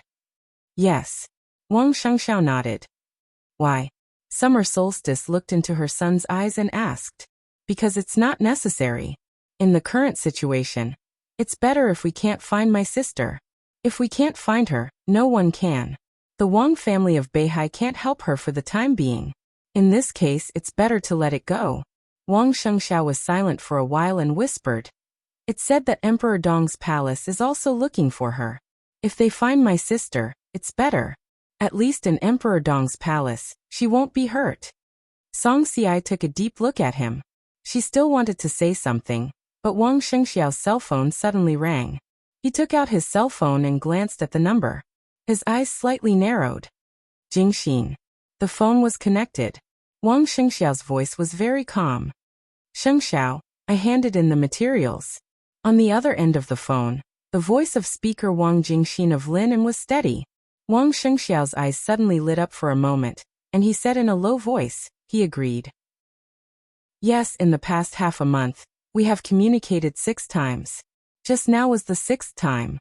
He took the initiative to find me and accepted our conditions." Wang Shengxiao took a deep breath and narrowed his eyes. At this moment, a kind of extremely violent killing intent gradually emanated from his body. The temperature of the whole hall seemed to become cold. Chapter 753. Throughout the hundreds of years of history of the Wang family of Beihai, this period of time could be regarded as their most difficult period. They had experienced ups and downs, and there had been a large-scale change of blood. But it was the first time that they had encountered internal and external troubles, and they had lost their highest combat power. The Southeast Group, which had always been centered on the Wang family of Beihai, also suffered great pressure when the situation in Beihai was turbulent. In the past 6 months, with the continuous moves of the academics and the giant group, some of the peripheral forces of the group had obviously begun to waver, and their attitudes had become ambiguous. Especially during this period, as Wang Qinglei kept talking to some of the backbone forces inside the group, some different voices began to appear among the most important forces inside the Southeast Group. The situation was changing every day. For the Southeast Group, it was getting worse and worse. The 2 directors and several counselors of the Southeast Group all received calls from the feudal officials below. There were a lot of probing in their words, but the leaders of the Southeast Group didn't reveal anything. Mount Dibbing was silent. The leaders at the top level of the Southeast Group were also silent. But in secret, the leaders had communicated with each other, and even argued several times. And during this period, the Southeast Group made more and more concessions to the Parliament of Zhongzhou State, especially in the military field. When everyone thought that Di Jiang's resignation as the commander of the Border Control Corps and Dongqing Wudi's return to this position was the greatest show of goodwill of the Wang family of Beihai to the giant group, a few days later, everyone found that all this was just the beginning. In just half a month, the Navy of Zhongzhou State was extremely turbulent. General Nan, the deputy commander of the Navy, who was promoted by Dongqing Wudi, officially became the commander of the Navy of Zhongzhou State a week ago.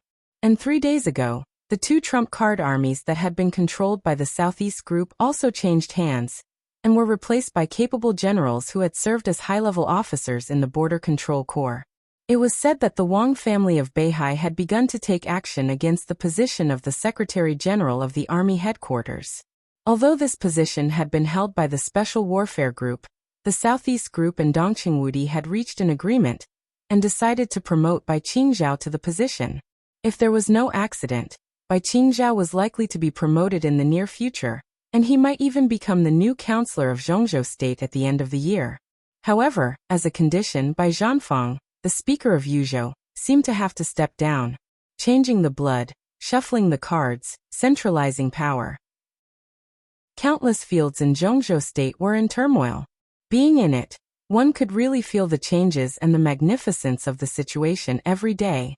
In the countless changes, a figure of the Southeast Group, who had always been low-key and gentle but had never been ignored by anyone, was becoming more and more prominent in the ever-changing storm. It seemed abrupt, but it was natural for him to walk to the front of the Southeast Group. Military God Yi Dongsheng.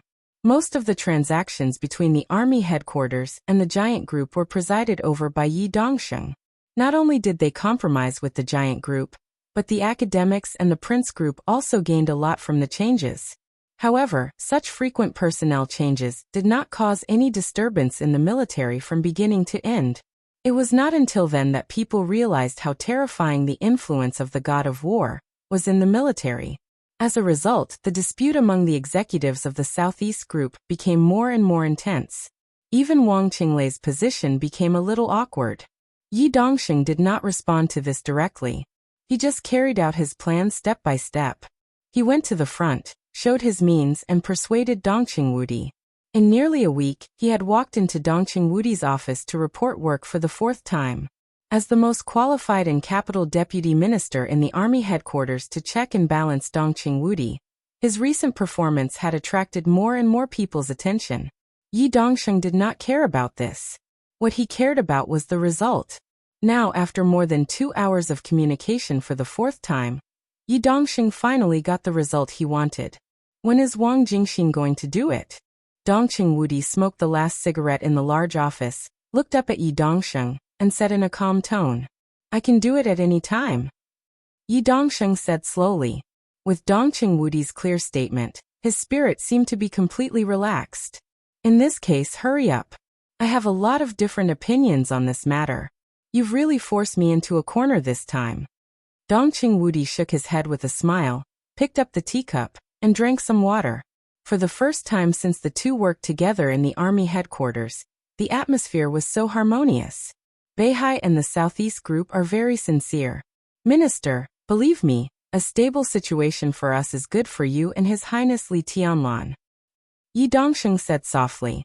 "That's true, but it's a taboo in officialdom after all." Dongqing Wudi was silent for a while, shook his head and did not say much. What they would do next was to blatantly break the rules. Although there was no fighting or killing, the far-reaching impact was even more serious than Li Tianlan's direct killing of Qi Mulan. However, Yi Dongsheng and the Wang family of Beihai also gave very rich returns. Dongqing Wudi hesitated for several days and communicated with the big shots of the giant group many times before he decided to agree. "It's just a little taboo. We are the ones who do the work. If you don't agree, Wang Jingxin will not dare to do it." Yi Dongsheng's tone was extremely frank. Dongqing Wudi was stunned and narrowed his eyes at Yi Dongsheng. He was not surprised by the current situation. The Wang family of Beihai could not do anything alone. Because of Li Tianlan, the giant group had become their best ally, so even if they had to pay a high price, they had to make Dongqing Wudi completely consistent with them. The storm that Wang Jingxin was about to set off in Jiangxia was a piece of candy that the Wang family of Beihai gave to the giant group, but it also violated a political taboo. This piece of candy was undoubtedly very sweet. As long as Dongqing Wudi agreed, he had to maintain this result with the Wang family of Beihai. In that special situation, no one could maintain it alone. To be exact, as long as Dongqing Wudi agreed, the giant group would be completely on their side. With a backer and an ally, the Wang family of Beihai could have more confidence in the next blood change. Dongqing Wudi knew this very well, but he knew that the meaning was completely different from what Yi Dongxing said directly. Yi Dongxing looked at Dongqing Wudi and nodded slightly, his eyes clear. He did not know why. This was the craziest plan that Wang Shengxiao had put forward since he became the patriarch of the Wang family of Beihai. The degree of compromise with the giant group came from Summer Solstice's instructions. As Yi Dongxing said, Summer Solstice was indeed very sincere. It seemed that after the mysterious Chosen One attacked Mount Dibbing, Summer Solstice, who was seriously injured, had changed. She gave up some things that she once wanted to hold on to and began to become calmer, more low-key and more pragmatic. Have you been under a lot of pressure recently? Dongqing Wudi took out another cigarette and lit it. He asked casually. Jianghuai seems to be very lively. Yi Dongxing's expression darkened for a moment.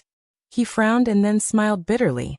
The problem of Jianghuai had become a problem that the whole Zhongzhou state was paying attention to. The result here also directly determined the Zhongzhou state parliament's next action against the Wang family of Beihai. Dongqing Wudi would naturally notice it. The situation is out of control? Dongqing Wudi looked at Yi Dongxing's expression and asked slowly. It's not that bad, but this beginning has a very bad influence. Yi Dongxing said slowly. Dongqing Wudi nodded. Jianghuai province was one of the core back gardens of the Southeast Group. It bordered Wuyue and was deeply influenced by Wuyue. The speaker and the governor of Jianghuai had always been very close to Wang Qinglei. This relationship was nothing before.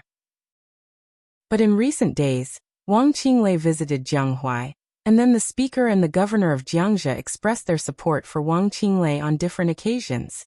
It could be said that they had officially shown their attitude and started to fight. This was undoubtedly the first step of Wang Qinglei's plan to conquer the southeast. Wuyue was firmly controlled by him. Jiangxia now belonged to the Li family and the giant group. At that time, the foundation of the group and the Wang family of Beihai would face an extremely difficult situation. And the cause of all this was that Yi Dongxing's recent high-profile actions made Wang Qinglei feel uneasy. The Navy big shot replaced by General Nan was a close friend of Wang Qinglei. This alone was enough to make Speaker Wuyue feel threatened, so his means became more and more aggressive. Yi Dongxing came from the army headquarters, and Wang Qinglei was in Wuyue. The two of them, who minded their own business, now seemed to have become the most direct competitors within the Southeast Group. As a result, the Wang family of Beihai and the Southeast Group had to adjust their plans and directions for the next few decades, and their own strength would inevitably shrink to a certain extent. This was also the reason why the giant group, and even the academics, could accept it.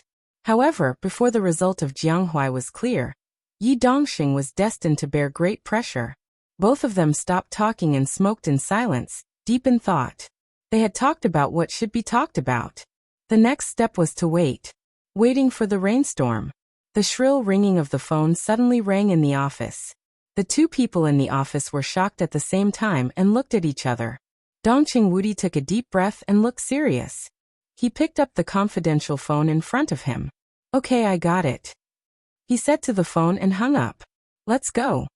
His voice was low and calm. The council is holding an emergency meeting. Yi Dongxing took a deep breath and subconsciously clenched his fists. Wang Jing was moved. The two looked at each other and walked out of the office one after the other. It was 10 o'clock in the morning on the 29th day of the first lunar month in Zhongzhou State. Just after the New Year, the entire Zhongzhou State and the entire Beihai suddenly welcomed an extremely violent rainstorm. The Ministry of Supervision, the Parliament, the Cabinet, and nearly 6 departments of Zhongzhou State received a report from Jiangxia at the same time. Report Su Xinghe, the Speaker of Jiangxia. And the informant was the Speaker of Lin and Wang Jingxin. A large amount of evidence appeared on the council's desk at the same time. In the face of numerous ironclad evidences, the parliament reached a consensus in the shortest time. They asked the Ministry of Supervision of Jiangxia to control Su Xinghe as soon as possible, and the Ministry of Supervision of Zhongzhou State flew directly to Jiangxia. It was 11 o'clock in the morning when the order was issued. It was sunny in Zhongzhou State. It was raining cats and dogs in Zhujiang. At 1:45 p.m., the Ministry of Personnel of Zhongzhou State directly issued a document and spread it all over Zhongzhou State. Su Xinghe's position as the chairman of Jiangxia Province was revoked. The governor of Jiangxia, Zhou Yuanshan, was appointed as the new chairman of Jiangxia. The transfer order of the Ministry of Personnel was sent to Huading at the same time. Dongqing Qiuqi was transferred to Huading as the speaker of Wudong New Area. She served as the deputy speaker of Jiangxia, the deputy governor of the provincial government, and the acting governor. At 2:15 in the afternoon, the torrential rain spread from Zhujiang to Jianghuai. The Jianghuai governor was transferred without any preparation. Chairman Wang Jingxin was transferred to Jianghuai as the governor. There was no sign or brewing. The violent wind and rain swept through Zhongzhou State. When everything seemed to have settled down, it was 2 o'clock in the afternoon. The Wang family of Beihai Mount Dibing. 2 cars had gone down the mountain one after another. Tang Shi and Songxi's cars. Summer Solstice's cars. One after the other, they were getting farther and farther away. Wang Shengxiao stood on the stage of formidable person, watching the cars getting farther and farther away, and finally disappearing. He took a deep breath, and his expression had become extremely calm. The enchantress stood quietly at the foot of the mountain, waiting for Wang Shengxiao's order. "Bring them," Wang Shengxiao's voice sounded. Before the thunder came, his voice sounded clear and cold on Mount Dibing. "Bring them all here." Chapter 754. At 3:10 in the afternoon, in the sanatorium, Saint received the news from Jianghuai and Jiangxia. As a new invincible realm expert in Zhongzhou State, although he was no longer the minister of the Southeast Special Warfare Headquarters, he still had countless information channels. Mount Shu was also more powerful than before because of his existence. The message was sent to his mobile mailbox in the form of voice. It was extremely detailed, from the debate at the council meeting to the appointment, and which giants voted for and against. Everything was clearly stated. Saint looked down at his mobile phone. His eyes fell on the new governor of Jiangxia. The new governor of Jiangxia, Dongqing Qiuqi. Saint frowned tightly. He looked at the name and was silent for a long time. Dongqing Qiuqi was one of the directors of Huating. She had made excellent achievements in Wudong New Area. Among the senior officials at the deputy governor level in Zhongzhou State, and because she was a woman, her personal qualifications and abilities were outstanding. She had been in Wudong New Area for several years. It might be a little unusual for her to be the governor of Jiangxia, but it was not completely unreasonable. But what she should not have done the most was to be the governor of Jiangxia. Dongqing Qiuqi was Dongqing Wudi's daughter. Furthermore, Dongqing Qiuqi was Zhou Yuanshan's wife. Now her husband was the speaker of Jiangxia, and his wife was the governor. The first and second leaders of a province in the southeast were husband and wife. What was this? There had never been such a situation in the hundreds of years since the founding of Zhongzhou State. It had never happened before, and it would never happen in the future. It was simply absurd. And how many deals had been made in the process of causing this absurd result? Saint was a little annoyed. He was the purest swordsman, especially when Wang Tianzong's whereabouts were unknown. He could even be said to be the #1 swordsman in Zhongzhou State today. He had been dealing with swords all his life, so he could not understand the ups and downs of the top management most of the time. But even as an outsider, he could still perceive that it was inappropriate through this appointment. So what was Dongqing Wudi thinking? Sending his daughter and son-in-law to Jiangxia as the first and second leaders was tantamount to committing a big taboo. If there was really a problem, no matter which one of them had a problem, the other could not escape. Saint could see the danger, so how could Dongqing Wudi not know? Even if the giant group really wanted to take over Jiangxia by force, Dongqing Qiuqi didn't have to go there. Zhou Yuanshan's ability was enough to stabilize the situation. To say the least, even if the giant group liked the position of governor, there were other candidates in the large group besides Dongqing Qiuqi. Why did he do that? Saint closed the mailbox, thought for a moment, and dialed a number. The call was hung up. The next second, the big screen on the wall of the sanatorium office lit up. Saint picked it up casually, looked at military counselor who appeared on the screen, and nodded but said nothing. With military counselor's status in Zhongzhou state, he might get the news much earlier than Saint. Although he had the strength of a top half-step invincible realm expert, he was not a pure warrior to some extent. Military counselor, the code name was enough to show his position in Samsara Palace. Saint could be sure that he would get the information faster and more detailed than him. Even the series of things that happened today were the result of military counselor's secret promotion. Have you eaten? Military counselor greeted him lazily. His face was a little red, and he looked sleepy. I had a dinner party at noon, so I drank a little more. I just got up. Military counselor rubbed his forehead and yawned. Do the things in Jiangxia have anything to do with you? Saint asked. A little. Military counselor nodded and said calmly. Why? Why did you do that? Saint stared at military counselor in the video, and his eyes were solemn. Dongqing Qiuqi and Zhou Yuanshan are in the same province. There may be big problems. The giant group. When did you get used to thinking about problems from the standpoint of the giant group? Military counselor said in a strange tone. Saint suddenly froze.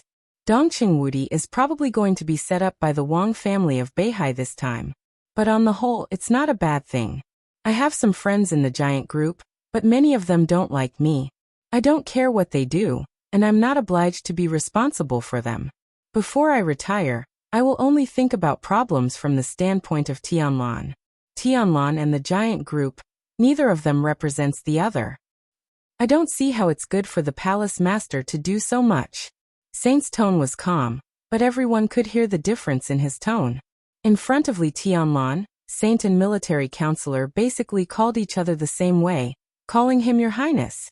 But when Li Tianlan was not there, military counselor directly called him by his name, while Saint called him Palace Master. Obviously, no matter what happened in the future, Saint would stay in Samsara Palace. As for military counselor Flaming Fire, who had left at the beginning, and perhaps many others, they would choose to help Li Tianlan once and quietly retire after completing their missions. Military counselor took a deep look at him and said softly, That's because you don't know the information. I may not know, but do you think the giant group doesn't know? Dongqing Wudi is in charge of the army headquarters. Will he be set up by the Wang family of Beihai? Saint asked faintly. Oh, the giant group Dongqing Wudi. Dongqing Wudi knows some information, but the giant group may not. All this information was suppressed by Dongqing Wudi. Judging from the result this time, Dongqing Wudi was indeed set up once, but he did it willingly. Military counselor chuckled. Make it clear. Saint was a little confused. The motion to transfer Dongqing Qiuqi has been going on for a while. The original intention of the giant group was to transfer Dongqing Qiuqi back to Zhongyuan to serve as the governor of Zhongyuan province, and transferring her to Jiangxia happened recently. At first, Wang Jingxin communicated with Zhou Yuanshan, and then Yi Dongxing communicated with Dongqing Wudi. The reason is very simple. The Wang family of Beihai is in a bad situation now, and Jiangxia must be given up. Wang Qinglei is ambitious, and the situation in Jianghuai is unstable. At this time, Wang Jingxin, the trump card that has been cultivated for a long time, can play a great role. Military counselor's tone was calm. So the Wang family of Beihai gave up Dijiang, Suxinghe, and many things that could cause trouble. They tried their best to stabilize the internal situation of the Wang family of Beihai. At the same time, they gave up Jiangxia and used Wang Jingxin to go to Jianghuai to withstand the situation in Jianghuai. This is also a test for him, and it also strengthens the relationship with the giant group. Go on. Saint narrowed his eyes, and his eyes flickered. It's very obvious that the Wang family of Beihai wants to advance and retreat together with the giant group. The recent deal with the military also shows this. They need to reshuffle internally, and they also need to face the parliament. They must win over a strong enough ally. Pushing Dongqing Qiuqi to Jiangxia is a move to ensure the position of the giant group. It's too sensitive to put Dongqing Qiuqi and Zhou Yuanshan together. But since this transfer has become a fact, They won't move in a short time. If they move, it will have a great negative impact on them, and the giant group can't afford such a loss. So the two groups jointly put them in Jiangxia, and they must work together to maintain the current situation. So in a short time, the cooperation between the two groups can't be reversed. Saint nodded. I can understand the idea of the Wang family of Beihai, but why did the giant group agree? Yes. To be exact, it was Dongqing Wudi who agreed. Military counselor's tone was a little unfathomable. Do you know the result of the meeting of the decision-making committee just now? Zhou Yuanshan's appointment was approved by a unanimous vote, and Dongqing Qiuqi's voting result was very interesting. Among the 6 groups in Zhongzhou State, there were people in each group who agreed with Dongqing Qiuqi's transfer, and there were people in each group who opposed it. Yi Dongsheng voted for it, Wang Qinglei opposed it, Dongqing Wudi voted for it, and Zhou Mulan opposed it. There were different voices within each group. Part of it is because of me, including Dongqing Wudi's promise to mobilize Dongqing Qiuqi. I also have my reasons. Saint's body shook slightly. You went to see Dongqing Wudi. Not only Dongqing Wudi, but I also went to visit Bai Zhanfang. Saint said slowly. What identity did you go with? Saint's tone was solemn. That's my current face. I used the identity of military counselor. Military counselor laughed. Saint didn't speak for a long time. Military counselor wore a black cloak most of the time, and no one in Zhongzhou State knew who he was. Now that he confessed his identity with his original face, it was impossible for Bai Zhanfang and Dongqing Wudi not to be shocked. What did you talk to him about? Saint couldn't help asking. Dongqing Wudi didn't approve of such a deal at first, but I provided some information about the Wang family of Beihai, so Dongqing Wudi nodded and agreed. He was willing to let the giant group be set up by the Wang family of Beihai. Military counselor said meaningfully. Do you really think that only the Wang family of Beihai needs to reshuffle? The giant group, the loosest of the 6 groups, also needs to be reshuffled. Although the need is not as urgent as that of the Wang family of Beihai, once it starts, it will be more thorough. The Dongqing clan has been seeking change for many years. Now the time is ripe, and it's time to take action. Tianlan can't represent the giant group, and the giant group can't represent Tianlan. Do you think this situation is normal? At least Dongqing Wudi doesn't think it's normal. Li Tianlan has been cultivated as the core of the giant group from the very beginning, and his status is even higher than Zhou Yuanshan's. Now the giant group seems to be unified, but that's because Eastern Europe has provided endless benefits to the giant group. Dongqing Wudi has long wanted to change this situation. Military counselor said softly. In that case, why didn't Dongqing Wudi agree to the Wang family of Beihai's request at the beginning? Saint asked. Because Dongqing Wudi underestimated Wang Shengxiao at the beginning and didn't know his determination. Military counselor smiled. I told him, and he naturally had no scruples. Saint looked at the screen and was silent for a long time. If that's the case, he muttered, the strength of the giant group may shrink significantly. But the cohesion of the core will not change. Military counselor said blandly. And it's not necessarily the giant group. Maybe it's the Donghuang group? As for the shrinking strength you mentioned, do you really think that the trump card in my hand is useless after so many years of operating in Zhongzhou State? Saint took a deep look at him and said coldly, Are you so impatient? I'm too tired these years. It's time for me to retire. Military counselor looked at him and smiled sincerely, but there was some interest in his eyes. When the situation is clearer, I should go to the desert and have a showdown with Tianlan. Saint said no more.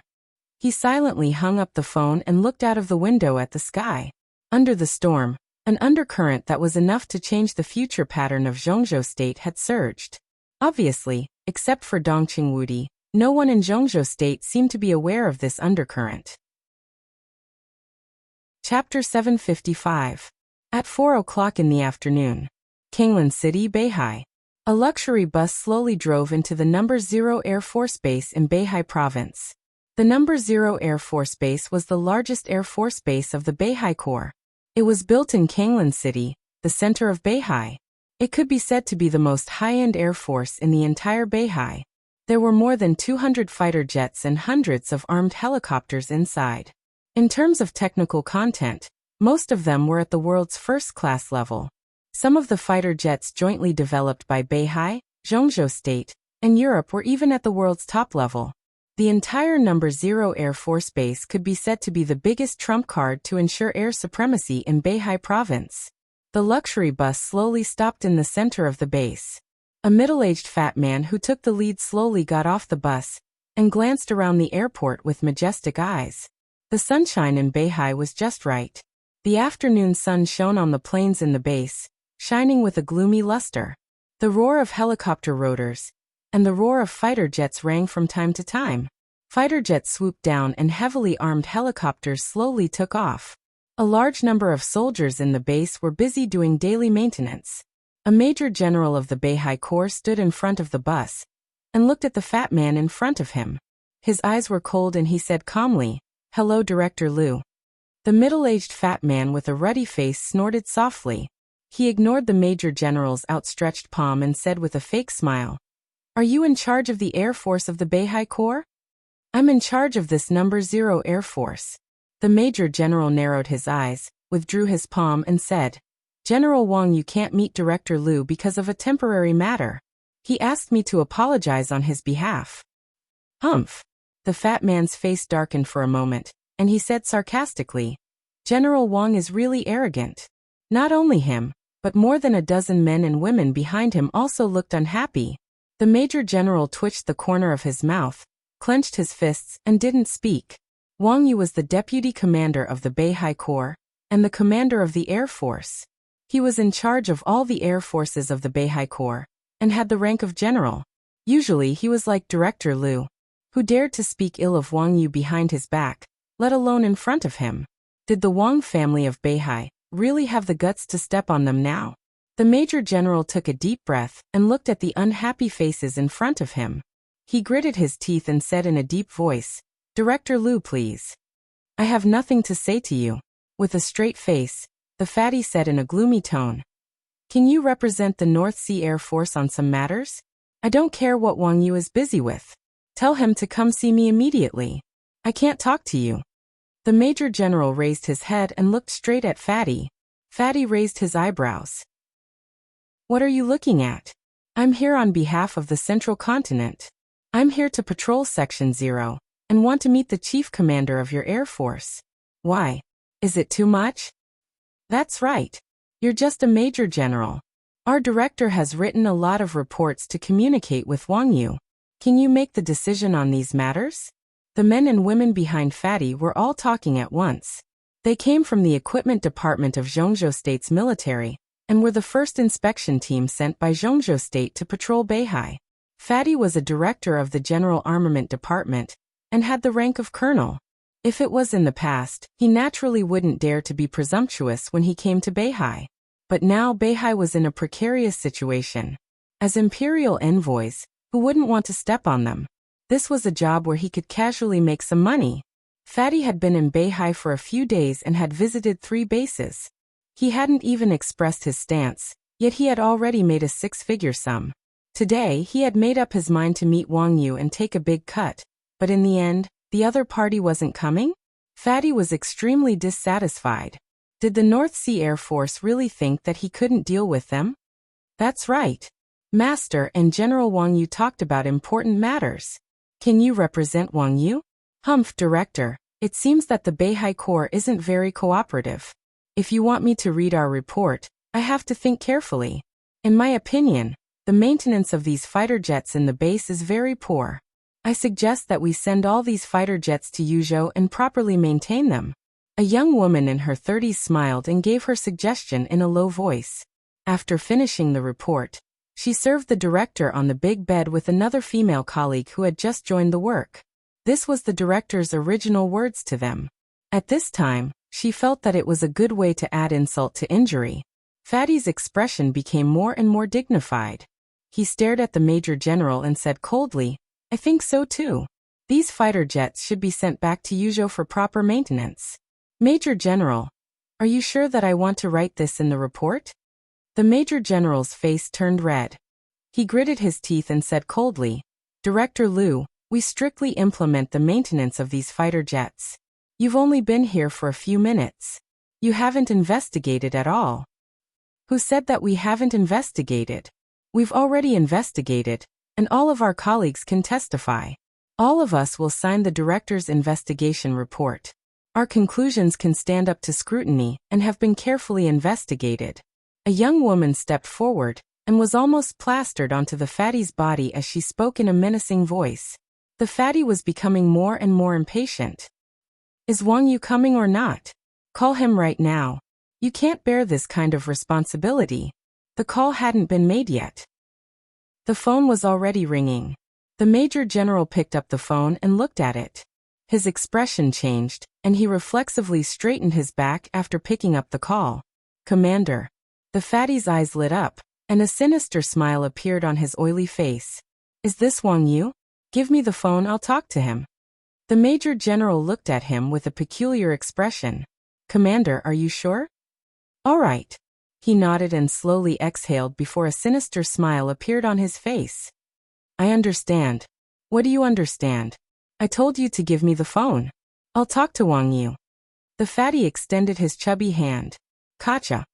Ah. In the fierce scream, the Major General grabbed the fatty's palm and suddenly broke it. With the crisp sound of bones breaking, the fatty's fat body directly knelt down and screamed. Bang. The Major General's knee directly hit the fatty's chin. Blood and teeth flew out of his mouth, and his scream suddenly turned into a whimper. What are you doing?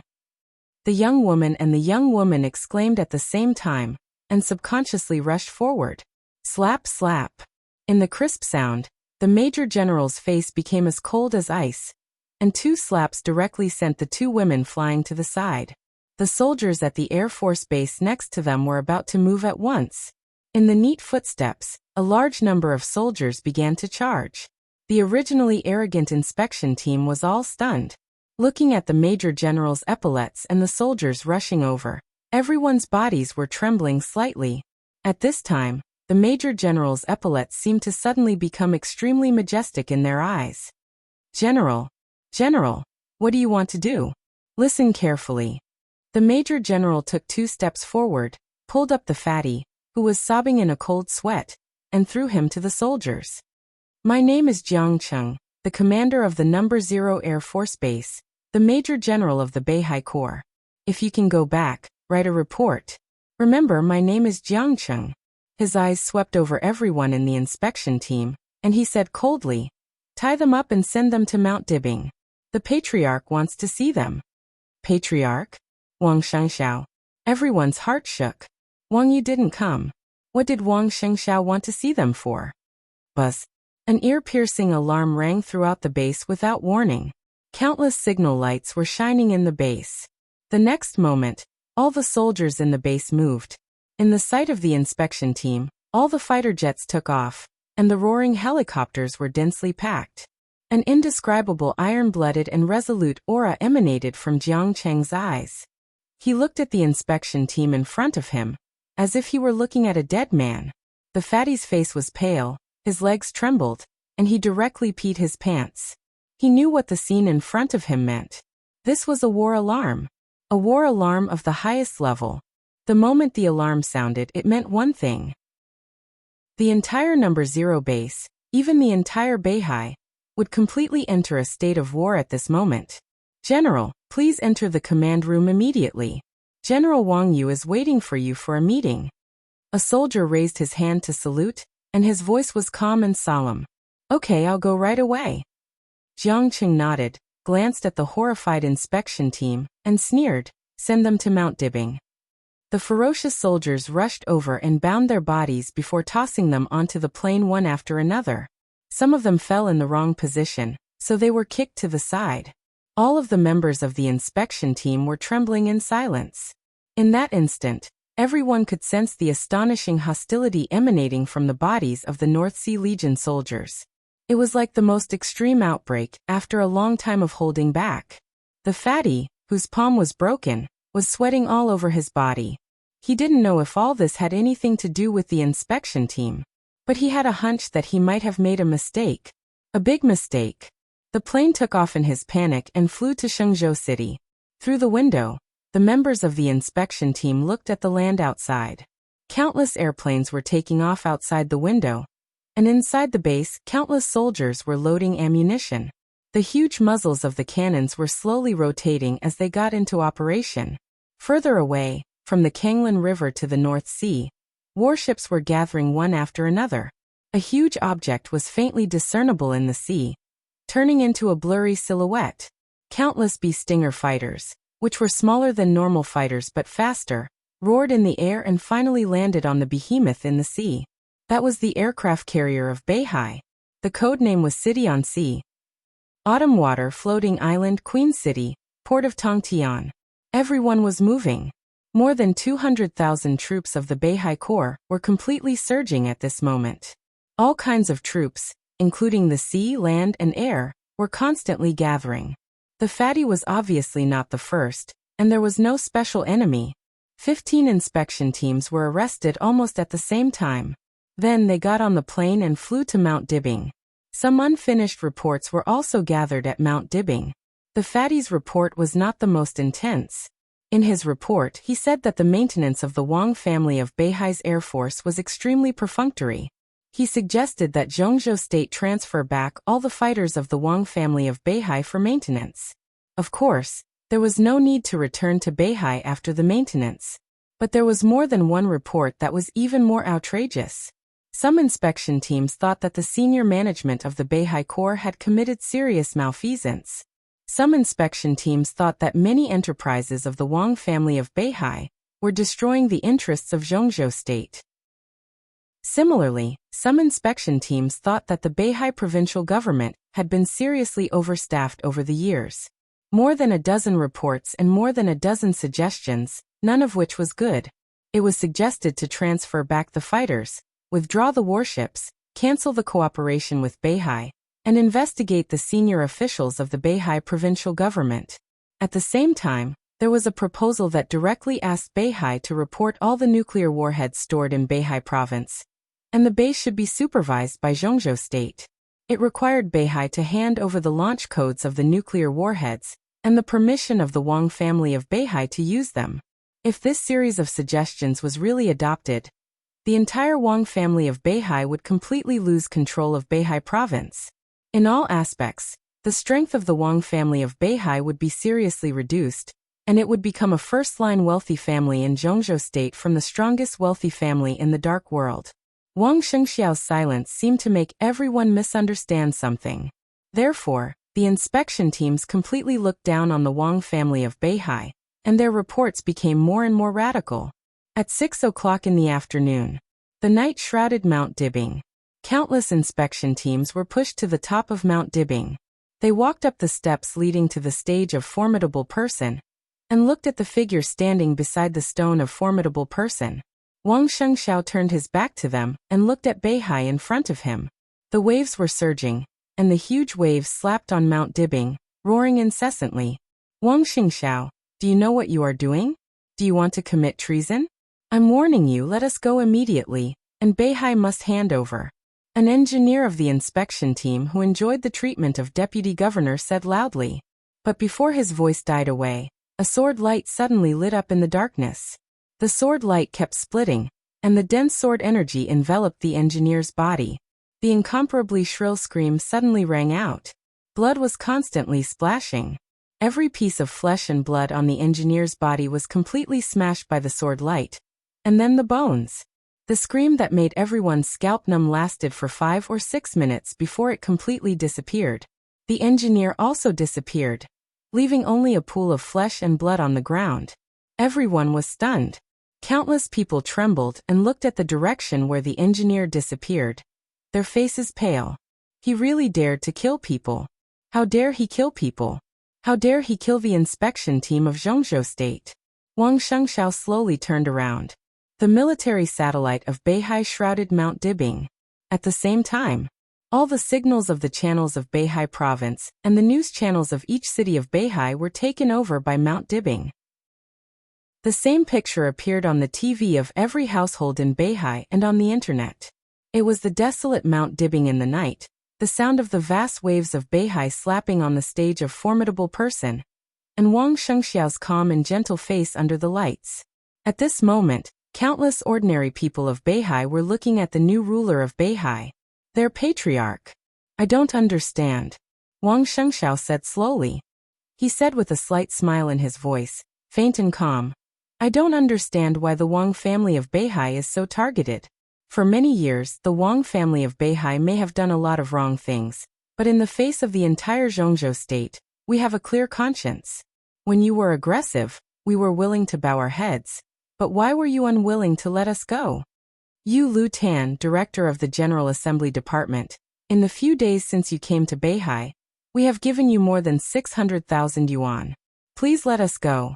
You took the money, but you didn't do anything. You took more than 2 million. Your report disappoints me. You 3 million yuan. You, 800,000 yuan. I don't understand. How did Beihai offend you? More than 20 million people in Beihai just want to live a better life. Why are you targeting us? There was silence. At this moment, silence swept through Beihai province like a hurricane. Countless people waiting in front of the TV were silent. But they did not panic. Instead, everyone was extremely calm and extremely determined. I can't figure it out, so I invited all of you here. I want all of you to help me think about it. I want everyone who can see me to think about how the Wang family of Beihai has wronged you all these years. His eyes were calm.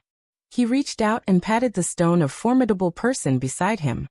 This is the history of the Wang family of Beihai, he said slowly. You cannot understand it, but it doesn't matter.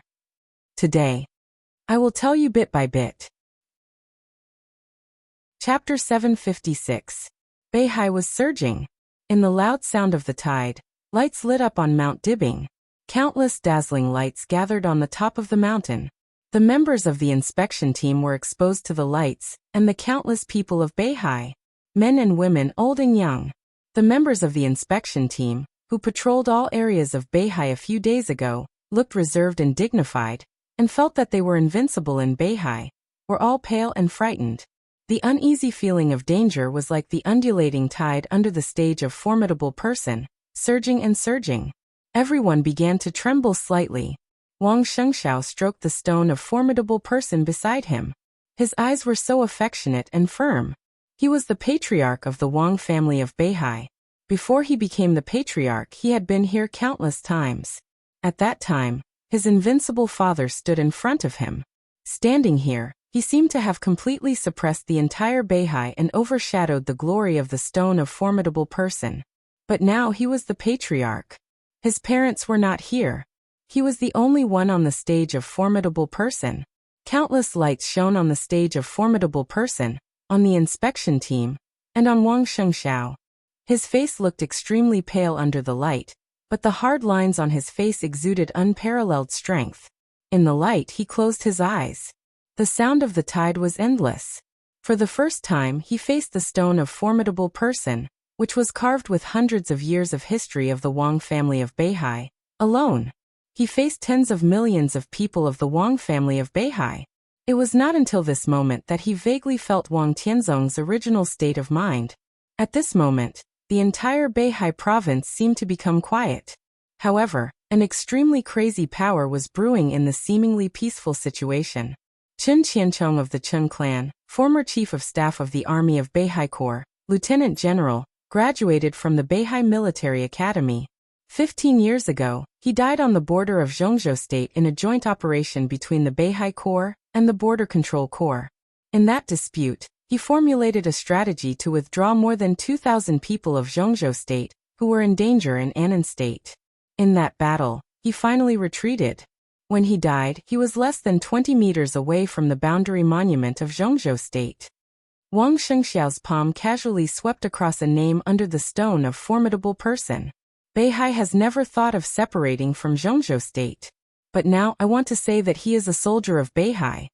Wang Dongshi is the biggest philanthropist in Zhongzhou State in the past 20 years. He once controlled the North Sea Angel Fund for 16 years, and donated more than 200 billion yuan of materials to Zhongzhou State in total. The Angel Fund he founded is still a first-class charity fund in the world. I can say for sure that when he made contributions to Zhongzhou State, He never asked for any return. Xiaoyu, the previous head of Beihai Biological Laboratory. She has worked for the Wang family of Beihai for more than 40 years. During this period, she has jointly developed more than 10 kinds of gene drugs with Zhongzhou State. You may not be very clear about joint research and development, but I can tell you now that the so-called joint research and development between Beihai and Zhongzhou State, in all fields, including biological drugs, military equipment, industrial machinery, and so on, is borne by the Wang family of Beihai. His voice was still gentle, without the slightest fluctuation. Now there are 963 names on the stone of formidable person, including the 500 years of history of the Wang family of Beihai. He looked ahead, and his eyes seemed to fall on everyone in the Wang family of Beihai through all the media channels in Beihai province. I don't want to say that the Wang family of Beihai is the biggest contributor to Zhongzhou State. It doesn't make sense. I don't deny that for many years, the Wang family of Beihai did get a lot of benefits from Zhongzhou State. But I don't think that Beihai reported little benefits to Zhongzhou State. In my opinion, it should be more. The image of the satellite was always stable on Wang Shengxiao. At this moment, night fell on Beihai. On the land of 160,000 square kilometers, nearly 1,000 sets of weapon systems in Beihai province had begun to operate. Fighter jets took off and warships set sail. On the vast sea, the city on the sea rode the wind and waves on the vast sea. Countless missiles entered the launch procedure, and the Beihai Corps began to mobilize urgently. The rapid response force had been assembled. In the calm voice of the new patriarch of Beihai, the entire Beihai directly showed the fiercest and most ferocious fangs in the night. The interior of Zhongzhou State was already in chaos. Generals above the rank of Major General in the major theater of operations were asking about the intentions of the army headquarters. Countless people were in a panic. President Li Huaqing of Zhongzhou State and Prime Minister Chen Fangqing had gathered in the information center of the Hidden Dragon Sea. The technicians struggled to break through the signal blockade of Beihai and contact Wang Shengxiao. Chen Fangqing, who had always been calm, had cold sweat on his forehead. He glanced at Li Huaqing, grabbed the headset, and said in a deep voice, "Wang Shengxiao, do you know what you are doing? I order you to stop. There are many things that can't be talked about. I hope you can remember these more than 900 names. They may not be indispensable to Zhongzhou State, but most of them have made great contributions to Zhongzhou State. Beihai belongs to Zhongzhou State. I won't ask anything of Zhongzhou State, just like in the past." Wang Shengxiao's voice almost spread throughout Mount Dibing. "But in our most difficult time, we hope to preserve some things for Beihai, such as the dignity of more than 20 million people, and the free will of more than 20 million people. I won't ask anything of Zhongzhou State, but I think Beihai should have the right to protect some things that we think are important." Wang Shengxiao walked down the stage of formidable person and stood on the steps, facing a group of members of the inspection team. "Professor Xue Haiyang, do you think my idea is too much? I am the patriarch of the Wang family of Beihai. I want to think about my Beihai. Is it too much?" "No, not at all." A well-dressed middle-aged man in his 50s shook his head in a panic. His voice was trembling, and his eyes were full of regret. "You don't think it's too much?" Wang Shengxiao laughed. "Then I don't quite understand. Since it's not too much, why did you describe the Wang family of Beihai as a cancer of Zhongzhou State in your report to Zhongzhou State? Will it even threaten the system and national security of Zhongzhou State in the future? Can you tell me why?"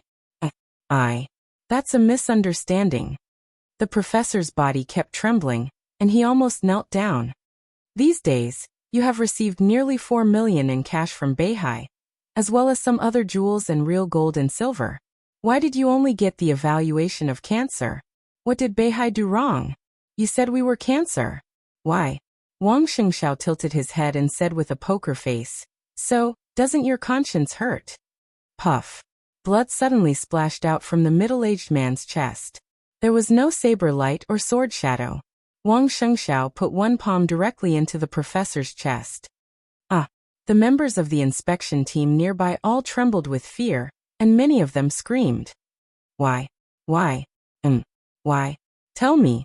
He crushed the heart with his palm. In the splashing blood, Wang Shengxiao directly tore the spine of the man. The sound of bones breaking and the screams became one. Sheng Xiao and Li Huaqing. Don't be impulsive. Things are not irreversible now. We will call back all the inspection team immediately.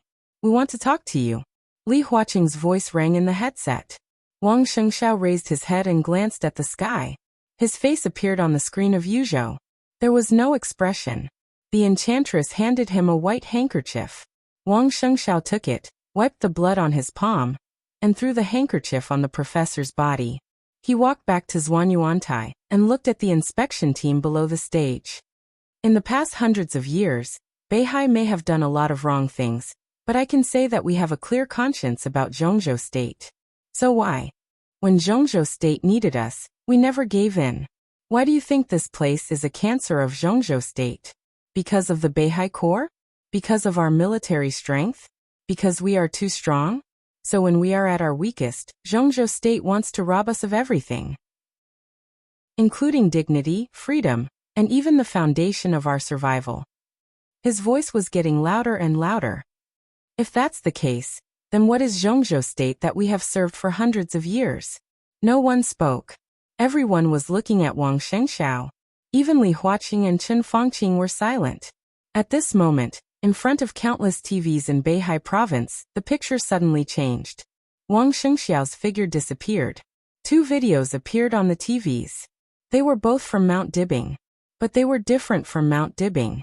The knightly Tianlan went to Mount Dibing.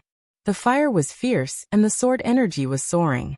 The sword that the mysterious chosen one attacked Mount Dibing turned everything into ashes, and the ground was white. Everyone saw the two videos. I remember a lot of things. I also remember that during the weakest period of the Wang family of Beihai, we didn't get any help from Zhongzhou State. All we got was temptation and oppression. I don't think Beihai and Zhongzhou State will become enemies, but now it seems that Zhongzhou State has abandoned Beihai. Shengxiao, Wang Shengxiao, Li Huaqing and Chen Fangqing's faces changed dramatically. Wang Shengxiao's voice was calm and cold. I want to reiterate one point. The violent sword intent gathered in front of him and formed a storm. The storm covered more than a dozen inspection teams and nearly 200 members. Wang Shengxiao was expressionless. The Wang family of Beihai will be weak and strong one day. But no matter what state we are in, the last thing we are afraid of is the enemy. Boom. At this moment, the entire Beihai province seemed to be roaring. One after another, streams of light rushed up from the bases in various cities of Beihai province, bringing a large area of fire in the air. It was like the prelude to the war. Hundreds of missiles were launched into the air. The next moment, they rushed directly into the sky. The faces of countless people in Zhongzhou State changed dramatically. Between the sky and the sea, the missiles shone like stars in the night sky. Missiles fell into the sea one after another, creating a deafening roar and stirring up a monstrous wild wolf. The Wang family of Beihai is fearless because there are more than 20 million people in Beihai province. You have been guarding Mount Dibing for the past hundreds of years, and Mount Dibing will be your strongest backing. From now on behalf of the Wang family of Beihai, I will recruit 800,000 soldiers from the entire Beihai province. Brothers and sisters of Beihai, the waves rose and fell. Wang Shengxiao's voice suddenly rose, overshadowing the wild wolf of Beihai, like a thunder. This era, the storm-like sword energy engulfed all the members of the inspection team. Blood suddenly burst out in the sword energy. Wang Shengxiao's last voice fell. There's going to be a war. In the past hundreds of years, the people of Beihai had traveled all over the world, facing different difficulties and opportunities, facing different people and different countries, and they would say that they were from Beihai. People of Beihai. This was the pride that came from their bones. It was Mount Dibing that gave them this pride. The mountain that had become a piece of white land and even been divided into two halves was like the tiniest flame, but it ignited the pride and faith of tens of millions of people in Beihai in an instant. This night in Beihai, in different cities, in different corners, there were different people. All the people of Beihai were roaring and roaring in unison. The will of countless people was like a raging fire that swept the entire Beihai province. It burned everything and completely condensed the faith of hundreds of years. Long live Beihai! Long live His Majesty Sword Emperor! Chapter 757. The fire was burning. It was a kind of passion and fanaticism that most ordinary people couldn't imagine. That night, Beihai province, which had been quiet since Wang Tianzong disappeared, was restless, like a giant standing up in the valley, roaring and condensing its most powerful strength. The Beihai Corps had more than 200,000 troops. A cold and bloody atmosphere enveloped the entire Beihai province. The elite soldiers were endless, as if they were going to fill every street and alley of every city in Beihai province. Battles of various scales kept breaking out. The entire Beihai province ushered in the largest cleanup in recent decades. The Purgatory of Heaven Capital, the Heroes Club, the Jiang family of South America, Jifeng Sword Training School, the Vatican, and even Emperor Dong's palace, which had just gotten on the right track. Most of the other forces lurking in Beihai province were uprooted overnight. The missiles whistled in the air with a long tail flame, raging in the deep sea, and the city began to be stained with blood. The Beihai Corps was showing their strength and attitude in a very determined manner. At 12 o'clock in the evening, nearly 800 spies of various forces were sent to Mount Dibing, covered with cuts and bruises. Countless forces were trying to contact Wang Shengxiao, intending to redeem their senior intelligence personnel with benefits. This was originally a tacit understanding among the forces in the Dark World. But Wang Shengxiao directly broke the rule and refused all communication requests. The sword energy flew on the stage of formidable person, and the intelligence personnel from different forces were chopped into pieces by the sword light one by one. Nearly 1,000 corpses were directly thrown into the Beihai behind the stage of formidable person. Blood spread on the sea level, and the waves that hit the cliff seemed to be the color of blood. The enlistment order from the Beihai Corps had been officially issued to every corner of Beihai province at night. The Beihai Corps planned to recall all the veterans who had served in the Beihai Corps in the past 15 years, and had a series of plans to recruit new soldiers. The wind and clouds were surging. The whole world was in a state of turmoil. In the center of all the storms, Wang Shengxiao threw the body of an intelligence personnel off the stage of formidable person. The entire Mount Dibing fell into silence again.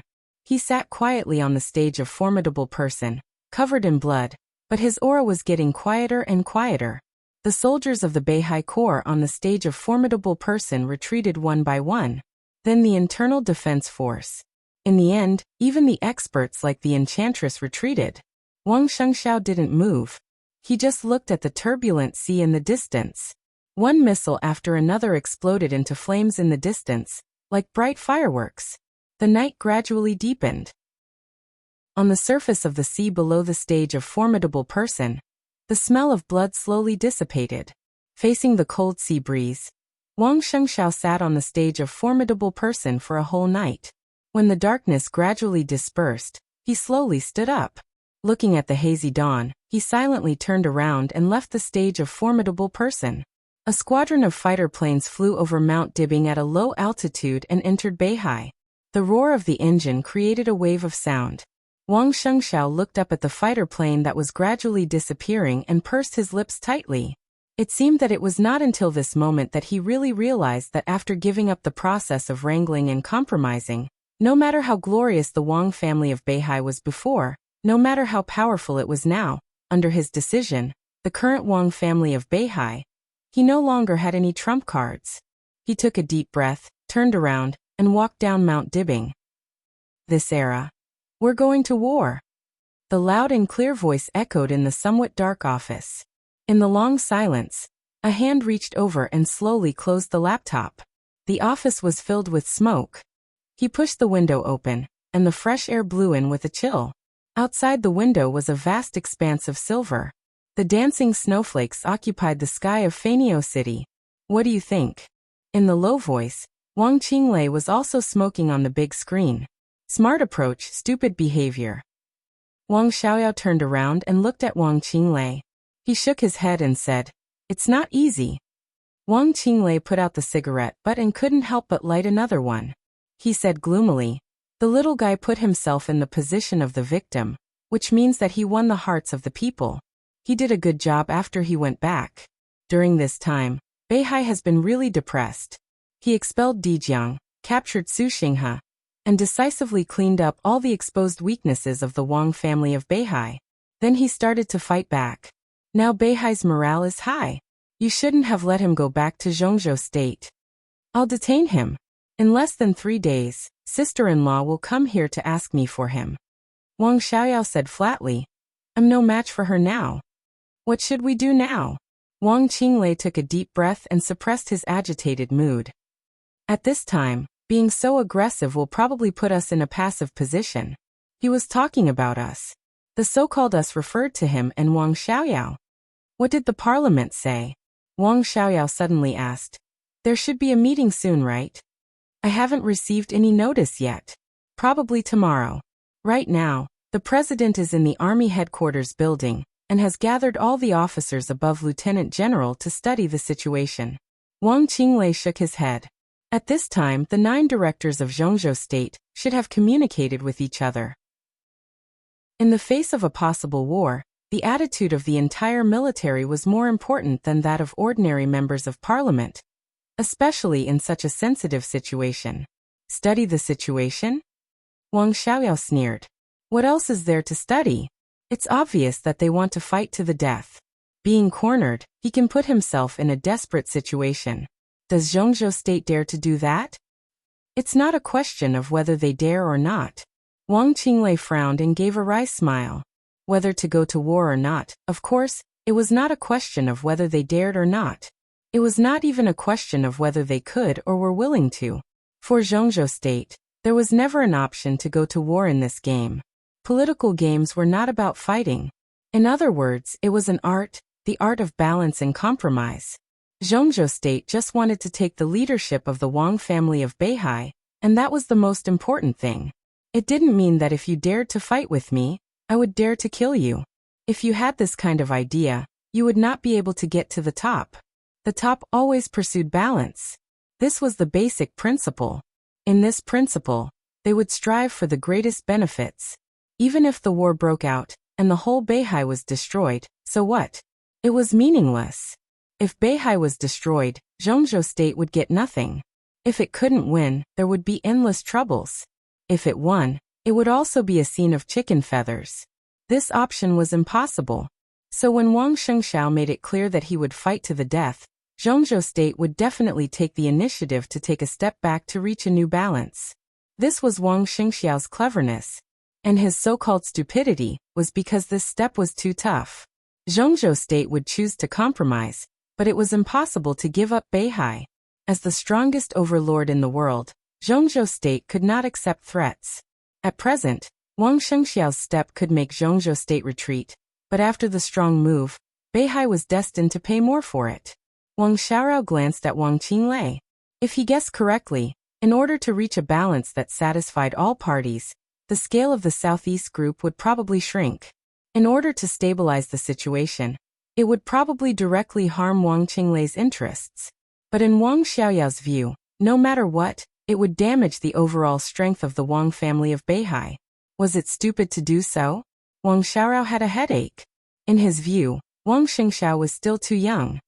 You're too anxious, he said slowly. No matter who sits in the position of the patriarch, the fundamental interests of the Wang family of Beihai must be protected. Now look at what the little guy did. Does it look like he cares about this? Wang Qinglei's tone was a little excited. So you're too anxious. If you hadn't forced him to do so, he wouldn't have done this. Wang Xiaoyao glanced at him. Wang Qinglei took a big drag on his cigarette and was silent for a long time. Do you think I have a choice? After a long time, Wang Qinglei took a deep breath and said sullenly, recently, Yi Dongxing has made a lot of moves inside the group. I can't help but be nervous. Wang Xiaoyao narrowed his eyes. Yi Dongxing, the god of army. He was Wang Tianzong's close friend, and one of the leaders with deep roots in the Southeast group. Wang Shengxiao and Wang Yuetong had stayed in Yuzhou for a period of time when they were young. During those years, they lived in Yi Dongxing's home. From this alone, it could be seen the deep personal friendship between Yi Dongxing and Wang Tianzong. Wang Xiaorao had a very good relationship with him before. But after he came to Eastern Europe, the two had no private contact. He wants a position? Wang Xiaoyao was silent for a while, and said with a faint smile. Wherever there is a position for him, it's either his or mine. Is he going to take Wen Siyuan's position? Wang Qinglei said sullenly. Wang Xiaoyao nodded and somewhat understood. The Wang family of Beihai and the Southeast Group were closely connected. The two existed in Zhongzhou State for exactly the same time. The Southeast Group also experienced heyday and decline. For hundreds of years, at the peak of the Southeast Group, 4 of the 7 directors of the Zhongzhou State Parliament came from the Southeast Group. During the period of decline, only 1 of the 9 directors came from the Southeast Group. And this person jumped from the position of Speaker of Beihai to the highest level. For example, the current Vice President of Zhongzhou State, Wan Qingyuan, used to be the Speaker of Beihai. In other words, every time the list of the parliament changed, the Speaker of Beihai was destined to enter the list of directors. This was also an important means for the Wang family of Beihai to stabilize its own foundation. At present, the Southeast Group was not weak, but it was not in its heyday either. It was just one of the stronger groups among the 6. There were still 2 years before the next shuffle of the parliament. Some positions had vaguely come to a conclusion. Li Huaqing, Chen Fangqing, and other veteran directors would retire, while Dongqing Wudi would stay. Within the Southeast Group, there would be 2 places to become a member of the parliament in the next session. Speaker of Beihai Wen Siyuan would become one of the 9 directors. The other, according to the normal development, should have been Speaker of Wuyue Wang Qinglei. Wang Qinglei's ability and Wuyue's status were enough for him to go further and take over Wan Qingyun's position. But with the constant turmoil in the Wang family of Beihai, the aggressiveness of Zhongzhou State, and Wang Qinglei's eagerness to make trouble, the current patriarch of the Wang family of Beihai and some high-level members of the Southeast Group obviously had other ideas. Yi Dongxing's recent actions were a signal that made Wang Qinglei extremely uneasy. Wen Siyuan's position was unshakable. The remaining position would be directly contested by Wang Qinglei and Yi Dongxing. Facing Yi Dongxing, even Wang Qinglei felt a lot of pressure, so he had to take measures. This was also an important reason why Wang Shengxiao was so strong tonight, and even did not hesitate to fight to the death. Wang Xiaoyao sat behind his desk and looked at the flying snow outside the window. He suddenly asked, "Which position does General Yi want?" Dongqing Wudi's position. He can't get it. His position is still very stable. 1 level higher, and he should be Dongqing Wudi's deputy. Wang Qinglei said slowly. Between him and Yi Dongxing, no matter who was 1 level higher, they would have the title of vice president. But the point was that in Zhongzhou State, if it was just a simple title of vice president without other duties, even if it was not a decoration, it would not have any real power. The current vice president Wan Qingyun's actual job could be said to be in charge of personnel in Zhongzhou State. He was an important candidate to check and balance the power of the president and lead the direction of the Ministry of Personnel. With this power, he would have real power. A director. If Wang Qinglei went further, he should take over the current Wan Qingyun and strive to become the deputy minister of the army headquarters before the next reshuffle, establishing his position as the crown prince. If Yi Dongxing wanted to go further, he would be the vice president and also the deputy minister of the army headquarters. He couldn't replace Dongqing Wudi. If he went further in rank, he could restrict Dongqing Wudi's power, especially now that Li Tianlan had risen. If Dongqing Wudi took full control of the army headquarters, the situation in the future would be really unfriendly to the Southeast Group. But if it was Yi Dongxing this time, Wang Qinglei would almost be abandoned by the Southeast Group, and it would be difficult for him to make a comeback in the future, which would have a great impact on the layout of the Southeast Group. Therefore, at present, there were people who supported Yi Dongxing and Wang Qinglei, which also meant that Wang Qinglei's position was unstable, and he could not be anxious. What about those missiles? Wang Xiaoyao asked. The scheduled range of the missiles is a little short, and they all fell in Beihai. But the nearest one is less than 10 nautical miles from Liaodong, and they are all conventional missiles. The problem was suppressed by Speaker Bai Qingqian of Liaodong. Wang Qinglei said gloomily. It was not impossible to suppress the problem, and it was not even a sea area problem. After all, Beihai was also a part of Zhongzhou State, and the sea area of Zhongzhou State was also the sea area of Beihai Province. What was the problem of detonating some missiles in the sea? The question was why Bai Qingqian suppressed it. The cooperation between the group and Dongqing Wudi should not be so close. Wang Xiaorao frowned. There are some problems here. Find a chance to contact the other party. Now it seems that Dongqing Wudi's attitude is very important. Wang Qinglei was thoughtful. After thinking for a while he nodded and said, I'll try. The meeting in the building of the army headquarters of Zhongzhou State ended late at night. When Li Huaqing returned to the Hidden Dragon Sea from the army headquarters, Prime Minister Chen Fangqing was already sitting in his office. Seeing him enter, Chen Fangqing stood up, skipped the formalities, and asked directly, How is it? Li Huaqing shook his head, picked up the teacup, drank some water, leaned back in the chair and sighed. Chen Fangqing suddenly frowned, hesitated, and asked, What's the problem? Dongqing Wudi's attitude is not very clear. Li Huaqing said bluntly. Both he and Chen Fangqing knew very well that now that the situation had developed to this point, they definitely had to make some concessions. However, in the face of such a powerful North Sea, even if they made concessions, the military could not act as if nothing had happened. The military had to show a tough attitude. This was the main topic of the meeting. But Dongqing Wudi's attitude was extremely subtle. In principle, he agreed to give a tough warning to Beihai, but not in the name of the army headquarters, but in the name of the parliament. From another perspective, the so-called agreement in principle did not make sense at all. It was tantamount to Dongqing Wudi kicking the ball back to the parliament and asking the parliament to give a conclusion. Why? Chen Fangqing raised his eyebrows. The cooperation between them should be limited to Li Tianlan. If Dongqing Wudi really has such an attitude, it is equal to the cooperation between the two sides in all aspects. What's the reason? I don't know. Li Huaqing shook his head. But it's not all because of Li Tianlan. Chen Fangqing looked at Li Huaqing inquiringly. I mentioned Li Tianlan's matter to him tonight. Before the meeting began, I hoped the army headquarters would make a tough response. I even proposed to let Li Tianlan go to Beihai in the near future. He couldn't have not understood what I meant, but he refused. Li Huaqing said blandly. Chen Fangqing took a deep breath, and his face became a little dignified. Li Huaqing asked the army headquarters to give the Wang family of Beihai a stern warning, and even proposed to let Li Tianlan lead a team to Beihai. His meaning was already very clear. In order to suppress the arrogance of the Wang family of Beihai and beat Wang Shengxiao, he was willing to let Li Tianlan out, let go of the matter in Tiannan, and put pressure on the Wang family of Beihai from another angle. That was to say, as long as Li Tianlan went to Beihai, he could return to Tiannan.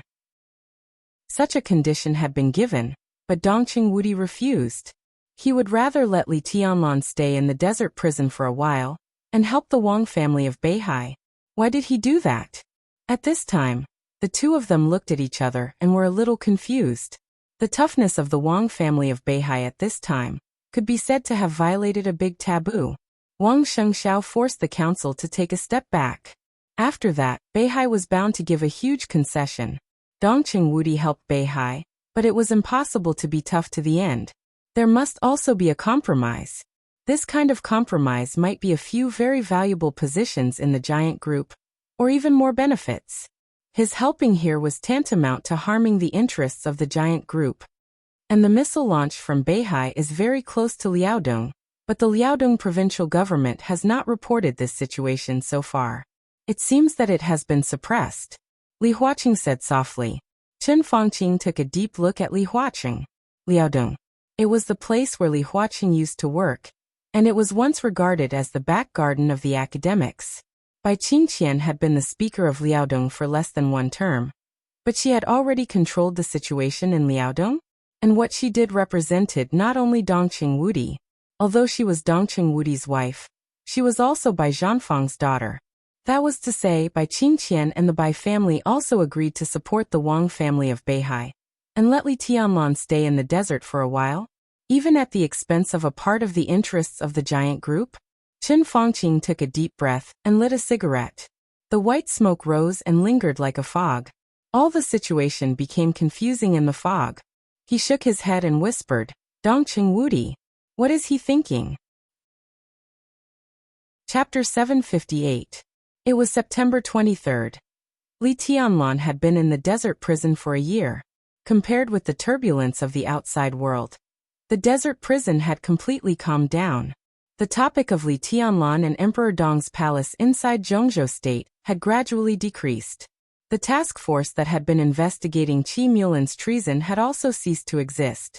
The constantly changing situation seemed to have no effect on the desert prison, and Li Tianlan had a completely undisturbed life. The layout of the warden's dormitory was still the same. The only change might be that there were some plants in the originally gloomy dormitory. Some green plants that were difficult to survive in the desert were placed in the dormitory, adding a seemingly insubstantial breath of life. Yes, it was insubstantial. All the vitality looked extremely fake. The warden's dormitory, which looked much softer, became colder and colder in the eyes of others. Fewer and fewer people dared to approach the warden's dormitory. Life in the desert prison was boring and repetitive. Even the place where felons gathered still had its own liveliness. But the door of the warden's dormitory was getting quieter and quieter, and eventually became deathly still. Even several deputy wardens whose dormitories were close to Li Tianlan had quietly changed their places. Day or night, the warden's dormitory was quiet, without any breath. Xiao Mahai braced himself and stood in front of the door of what used to be his dormitory. His body was straight, and he deliberately slowed down his breathing. His body was as stiff as a statue. He didn't dare to knock on the door. He had been standing here for nearly 3 hours, but he didn't look impatient at all. He just waited cautiously. The desert was dry and hot, but this area was extremely cold. It was not the kind of cool that made people feel refreshed, but a kind of sharp and piercingly cold feeling, as if the blade of a sword was pressed against the skin, which made people's hair stand on end. A faintly discernible breath enveloped Xiao Mahai's body. As an expert of the thunder-shocking realm, he was extremely sensitive to power. Standing here, he could clearly feel that countless blades completely enveloped him. This was not sword energy, but more like a kind of momentum that made his whole body tremble.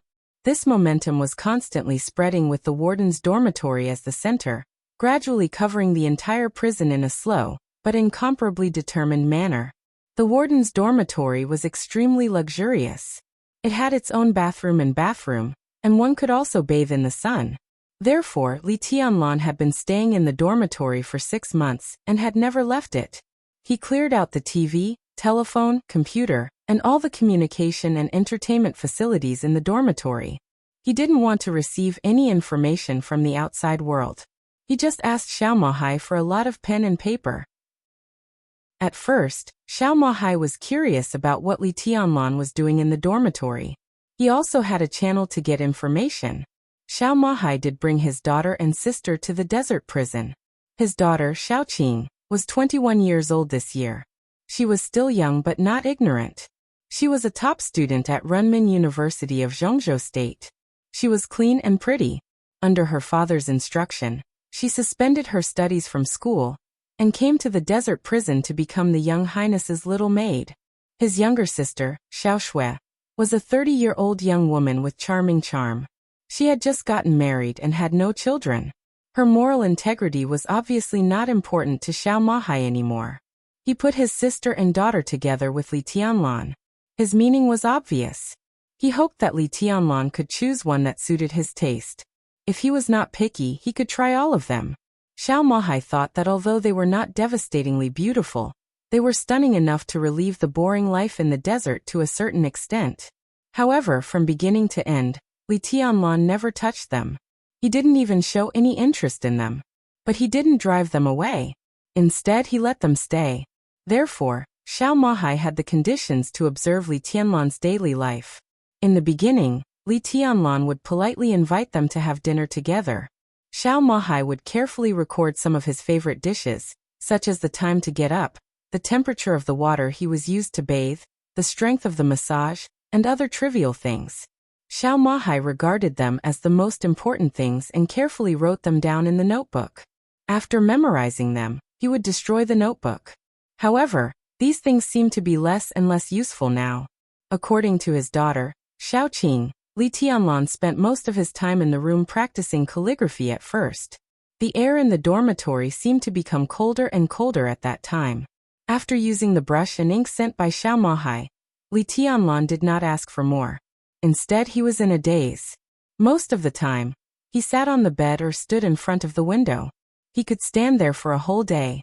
He didn't know what he was thinking. Xiao Mahai carefully analyzed Li Tianlan's state and felt that it should be martial arts meditation. However, meditation could last for a whole day. The requirement of willpower was incredible. However, as time went by, the situation was getting more and more exaggerated. Li Tianlan was no longer practicing calligraphy. His meditation time was getting longer and longer. From the first day to now, sometimes it would last for 2 or 3 days. Some of the recorded schedules became completely irregular. Li Tianlan often didn't eat for 2 or 3 days, and didn't need massages to relax. Every time those dishes he liked were sent in, they were either left intact or completely gone. Even the other dishes that Xiao Mahai matched according to the nutritious diet were all swept away. Li Tianlan's appetite seemed to be getting bigger and bigger. He could eat anything.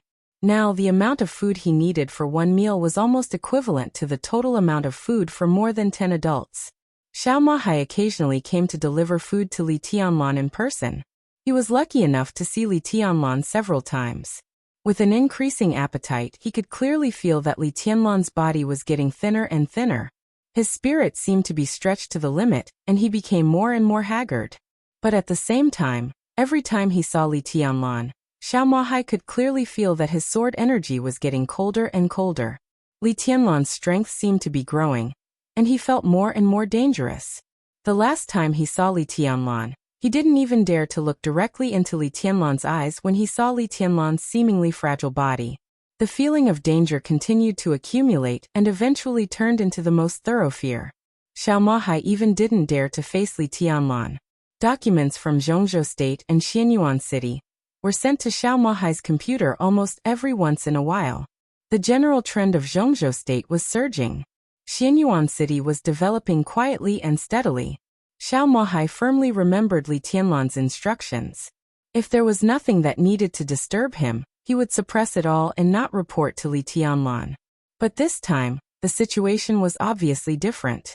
After more than half a year, Dongqing Wudi would inspect the desert prison again.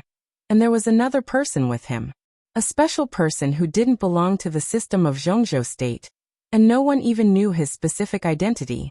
Military counselor of Samsara Palace. Xiao Mahai hesitated for a long time before he decided to come to Li Tianlan and tell him the news. There was no sound in the dormitory. The long, almost eternal meditation seemed to have no end. The subtle but countless sharp edges slowly spread. Xiao Mahai stood in front of the door and only felt that countless cold seemed to penetrate into his skin and internal organs. His whole body became a little stiff. Light footsteps could be heard. A young woman with a plump and enchanting figure and a very dignified and elegant face came over with a huge food box. When she saw Xiao Mahai, she was slightly stunned and said softly, "Brother." Xiao Mahai glanced at her and shook his head. The young woman bit her lip, took 2 careful steps, and slowly put the food box in front of the dormitory. The food box touched the ground with a slight sound. The eternal silence in the room seemed to be broken. A somewhat hoarse voice rang out. "What's the matter?" The young woman's face turned pale in an instant. She stood stiffly in place and was at a loss. Xiao Mahai's body trembled, and he subconsciously bent down and said respectfully, "Your Highness, Minister Dongqing will come to inspect the desert prison at noon tomorrow." Li Tianlan said yes. Military counselor of Samsara Palace will come to the desert prison with the minister. Xiao Mahai continued to speak. Li Tianlan was silent for a moment.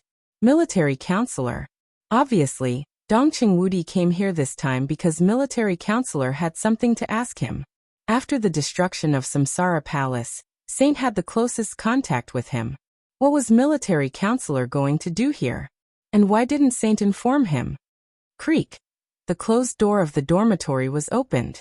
Li Tianlan's figure appeared at the door. "Where's the official document?" Xiao Mahai's heart suddenly twitched. The sense of danger that made him deeply afraid almost rose to the peak in an instant, and even made his blood stop flowing. He subconsciously lowered his head, moved stiffly, and handed the official document in his hand to Li Tianlan. Li Tianlong glanced down and nodded. I see. He picked up the food box and turned around, intending to close the door. Your Highness. Xiao Mahai's voice trembled violently. You're your body. Xiao Mahai's voice was a little frightened. In half a year, Li Tianlong had completely changed. He seemed to be a little taller, but his figure was several times thinner. His eyes were calmer, and an invisible momentum was slightly fluctuating around him, as if it could penetrate the whole world. This Li Tianlong was extremely fragile. This Li Tianlong was also extremely dangerous. In Xiao Mahai's opinion, now Li Tianlong was like an extremely fragile but extremely sharp magic weapon, with the sharpness to cut everything, but he would break at any time. It's okay. Li Tianlong took a deep look at him and suddenly asked, Old Xiao, what do you mean by the real invincibility? Xiao Mahai opened his mouth and finally smiled bitterly. I don't know. He was in the thunder-shocking realm, and it was the hopeless thunder-shocking realm. How could he know what the real invincibility was? Only people like your Highness can have the answer to such a question. I can see it, but there is no way, so I have no answer. Li Tianlong said quietly, I have found many ways. He narrowed his eyes and was silent for a moment. Maybe the patriarch was right. Chapter 759. The dead dormitory was covered with a thin layer of ice. But the air was not humid, but extremely dry and cold. The sharp sword intent filled every corner of the dormitory. Countless tiny sword lights hovered around each other, shaking the space. The air in the dormitory gradually twisted in a shape visible to the naked eye, and then returned to its original state. Then it was twisted again by new sword intent. Irregular distortions were everywhere. The space in the dormitory looked extremely vague, as if it were fake. Li Tianlong sat on the bed and silently looked at the document sent to Xiao Mahai by the army headquarters of Zhongzhou State. Dongcheng Wudi, military counselor. Military counselor's code name was directly written in the document. What did it mean? Dongcheng Wudi did not need any reason to come to the prison for inspection. But military counselors coming here clearly had something to do with him. The fact that this matter could be written in the document also meant that it had been recognized by the Parliament of Zhongzhou State. But strictly speaking, he was still a major suspect in Zhongzhou State. Why did the Parliament agree to military counselor coming here? Li Tianlong looked at his watch. There were still a few hours before the time stated in the document. He simply gave up the idea of studying the recent situation, and raised his hand casually. With a slight sound, the stack of materials that Xiao Mahai had just brought over was instantly smashed into dust by the sword energy. Li Tianlong turned around, picked up a tablet from the bed, and turned it on. The computer was not connected to the internet, nor did it have any extra facilities. In addition to the most basic functions, there was only a video on the desktop. The video had been played countless times in the past 6 months. Li Tianlong watched it quietly. The overwhelming sword energy, mixed with fallen leaves, split the mountain peak, and covered the sky with a sword. In the past 6 months, after countless speculations and observations, Li Tianlong was more and more sure that, in a sense, this sword strike was almost equal to the end of martial arts. To be exact, the person who made this sword strike really stood on the end of martial arts.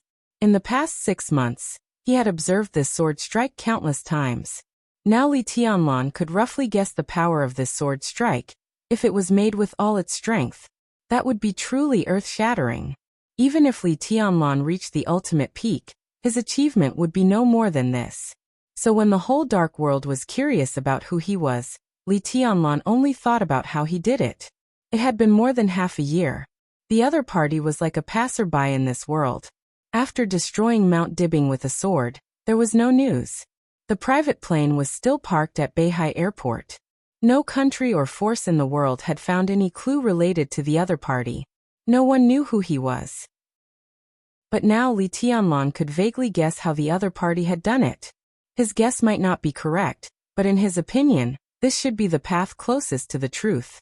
This was originally the path that he had envisioned for himself. Standing at his current height and looking at the martial arts ahead of him at his age, he had many choices. Different paths represented different meanings. Li Tianlong had a clear but unclear plan for his martial arts. The reason why it was unclear was that he had too many choices. This road was the safest. The possibility of reaching the end of martial arts was slightly lower, but it was safer and took longer. At the lowest limit of this road, Li Tianlan estimated that he could reach the level of Wang Tianzong in Eastern Europe. The second road was relatively safe. It was possible to reach the end of martial arts, but it required a lot of accumulation. Li Tianlan estimated that if he took this road, even if he could reach the peak, it would take at least 20 or 30 years. The third path was the riskiest. To some extent it was not safe at all. And the direction of martial arts represented by this path was a little vague. In other words, it could no longer be regarded as real martial arts. Walking on this path, Li Tianlan could be sure that as long as he did not die, he could make his lethality reach the real peak in the shortest time possible. He had been hesitating about his choice. With his character, the attraction of the third road to him was simply fatal. Before he made up his mind, the video in front of him directly gave him great inspiration. At least in Li Tianlan's view, the other party's sword could be called a model of taking the third road to the end. The so-called third road might not be a subversion of the map of God of War of the Li family, but to some extent, it could be said to be the opposite of the map of God of War. This road could also be said to be the original road. Li Tianlan slowly raised his palm. The morning sun had not yet risen, and the dormitory was dark. An incomparably faint glimmer appeared on his fingertips. The subtle sword energy slowly swirled around his hand. Li Tianlan quietly looked at the light on his fingertips, and his whole palm suddenly shook. Buzz! All of a sudden, a slight buzzing sound rang out in the silent prison, like the sound of a sword blade vibrating the air. The next moment, a slight cracking sound rang throughout the prison. With Li Tianlan as the center, the ground of the prison suddenly spread into countless dense cracks. The cracks spread rapidly and almost filled the entire prison in the blink of an eye. At this moment, all the prisoners in the prison subconsciously straightened their bodies. Everyone stared at the surrounding walls, dumbfounded. Cracks kept radiating out, and a dense spider web directly appeared in the prison made of alloy. The majestic and cold edge completely surrounded the entire prison. The cracks spreading in all directions rushed out of the maze prison and rushed into the square. The cracks on the ground zigzagged and extended, and the solid and transparent cover above the square had countless cracks. The majestic edge rushed out of the prison's surface, and a large area of yellow sand outside shook. The next second, an earth-shattering roar sounded directly. The desert prison seemed to turn from night to day all of a sudden. The awe-inspiring power exceeded the warning line of the third eye weapon system in an instant. The next moment, endless lasers and artillery fire kept shooting in the base, and the desert dozens of miles around turned into a piece of scorched earth in an instant. Not only the prisoners, but even Xiao Mahai was shivering and sweating profusely. The artillery fire raged endlessly. Li Tianlan stood in front of the window and looked at the bright fireworks in the desert. He lowered his head again and looked at his palm. A tiny crack appeared in his hand. Like the cracks on the ground, the fine cracks spread along his palm, and in an instant, his palm was covered in cracks. Blood gushed out from the cracks and slid on the surface of the wounds. Under the flashes of gunfire outside, his face looked a little pale. Li Tianlan looked at the blood in his hands and clenched his fists. A faint white mist rose from his blood-stained palm. White mist surged on his palm, and the small wound quickly healed. Li Tianlan was silent and expressionless. Expression? I'm fine. He suddenly opened his mouth and said. Xiao Mahai, who was not far from the dormitory entrance, paused. He hesitated for a moment before turning around and returning to his dormitory. His entire body was soaked in cold sweat. His face was pale, and he was still in a state of shock. After a long time, he picked up the phone and called the duty room, casually instructing them about the maintenance of the prison. He was not worried that the prisoners would escape at all. Although the blade just now tore the entire prison apart, it was still a hole. Not to mention whether the prisoners had the ability to break it. Even if they could really escape, the endless gunfire outside the window, which could cover dozens of miles in an instant, was enough to deter them from the idea of escaping. Xiao Mahai put down the phone and was in a daze. He was no longer sleepy. He had heard of Li Tianlan for a long time. Li Tianlan had stayed here for nearly a year. Xiao Mahai had been attentively serving the man who was said to be the most likely to become the future chosen one. He was conscientious. But what had always made Xiao Mahai uneasy was that he did not know Li Tianlan's strength. He only knew that he was very strong, and was the youngest expert of the invincible realm in the dark world. This statement was too general. In the past 6 months, the situation in the outside world had been turbulent. Although Xiao Mahai's confidence had not been shaken, as the situation developed, he became more and more anxious. Li Tianlan had not been able to enter the invincible realm for a long time, which made him a little flustered.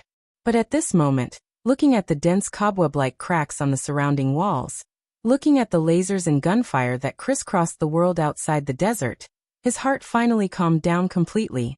He was the warden of the desert prison, and no one knew the 2 military bases near the prison better than he did, especially the fully automated Sky Eye base.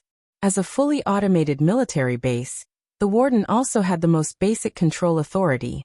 Even if there was no one to control it, the Sky Eye base could still fight back, because the core of this system was added with an automatic identification system, and the measurement index was defined by the destructive power. The gunfire outside the window was still shining wildly and endlessly. Xiao Mahai turned on the computer and entered the weapon operating system of the Sky Eye. On the main page of the system, a big S was constantly flashing with red light.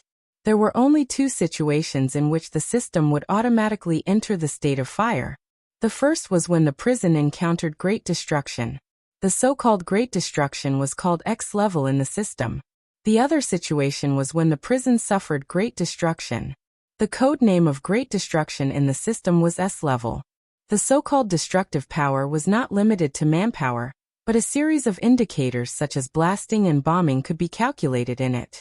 The destructive power of S level. In terms of the destructive strength of manpower, this kind of destructive power was close to the level of the peak of the invincible realm. Close to the peak of the invincible realm. There was no doubt that this was Li Tianlan's current strength. The strength when he had not officially entered the invincible realm. Xiao Mahai looked a little excited. Li Tianlan had been in the desert prison for a year. It was impossible for such a person to waste here for too long. Obviously, when Li Tianlan left here, it was also the time for him to leave here. The time should be getting closer and closer. You're tuning in to the Li Mei's Wuxia Whispers YouTube channel. We're so grateful for your support, and don't forget to subscribe to join us on this incredible journey through captivating stories. Your generosity through donations truly makes a world of difference, as it's the primary source of revenue that allows me to expand and enhance this channel for you. Thank you from the bottom of my heart for being a part of this adventure.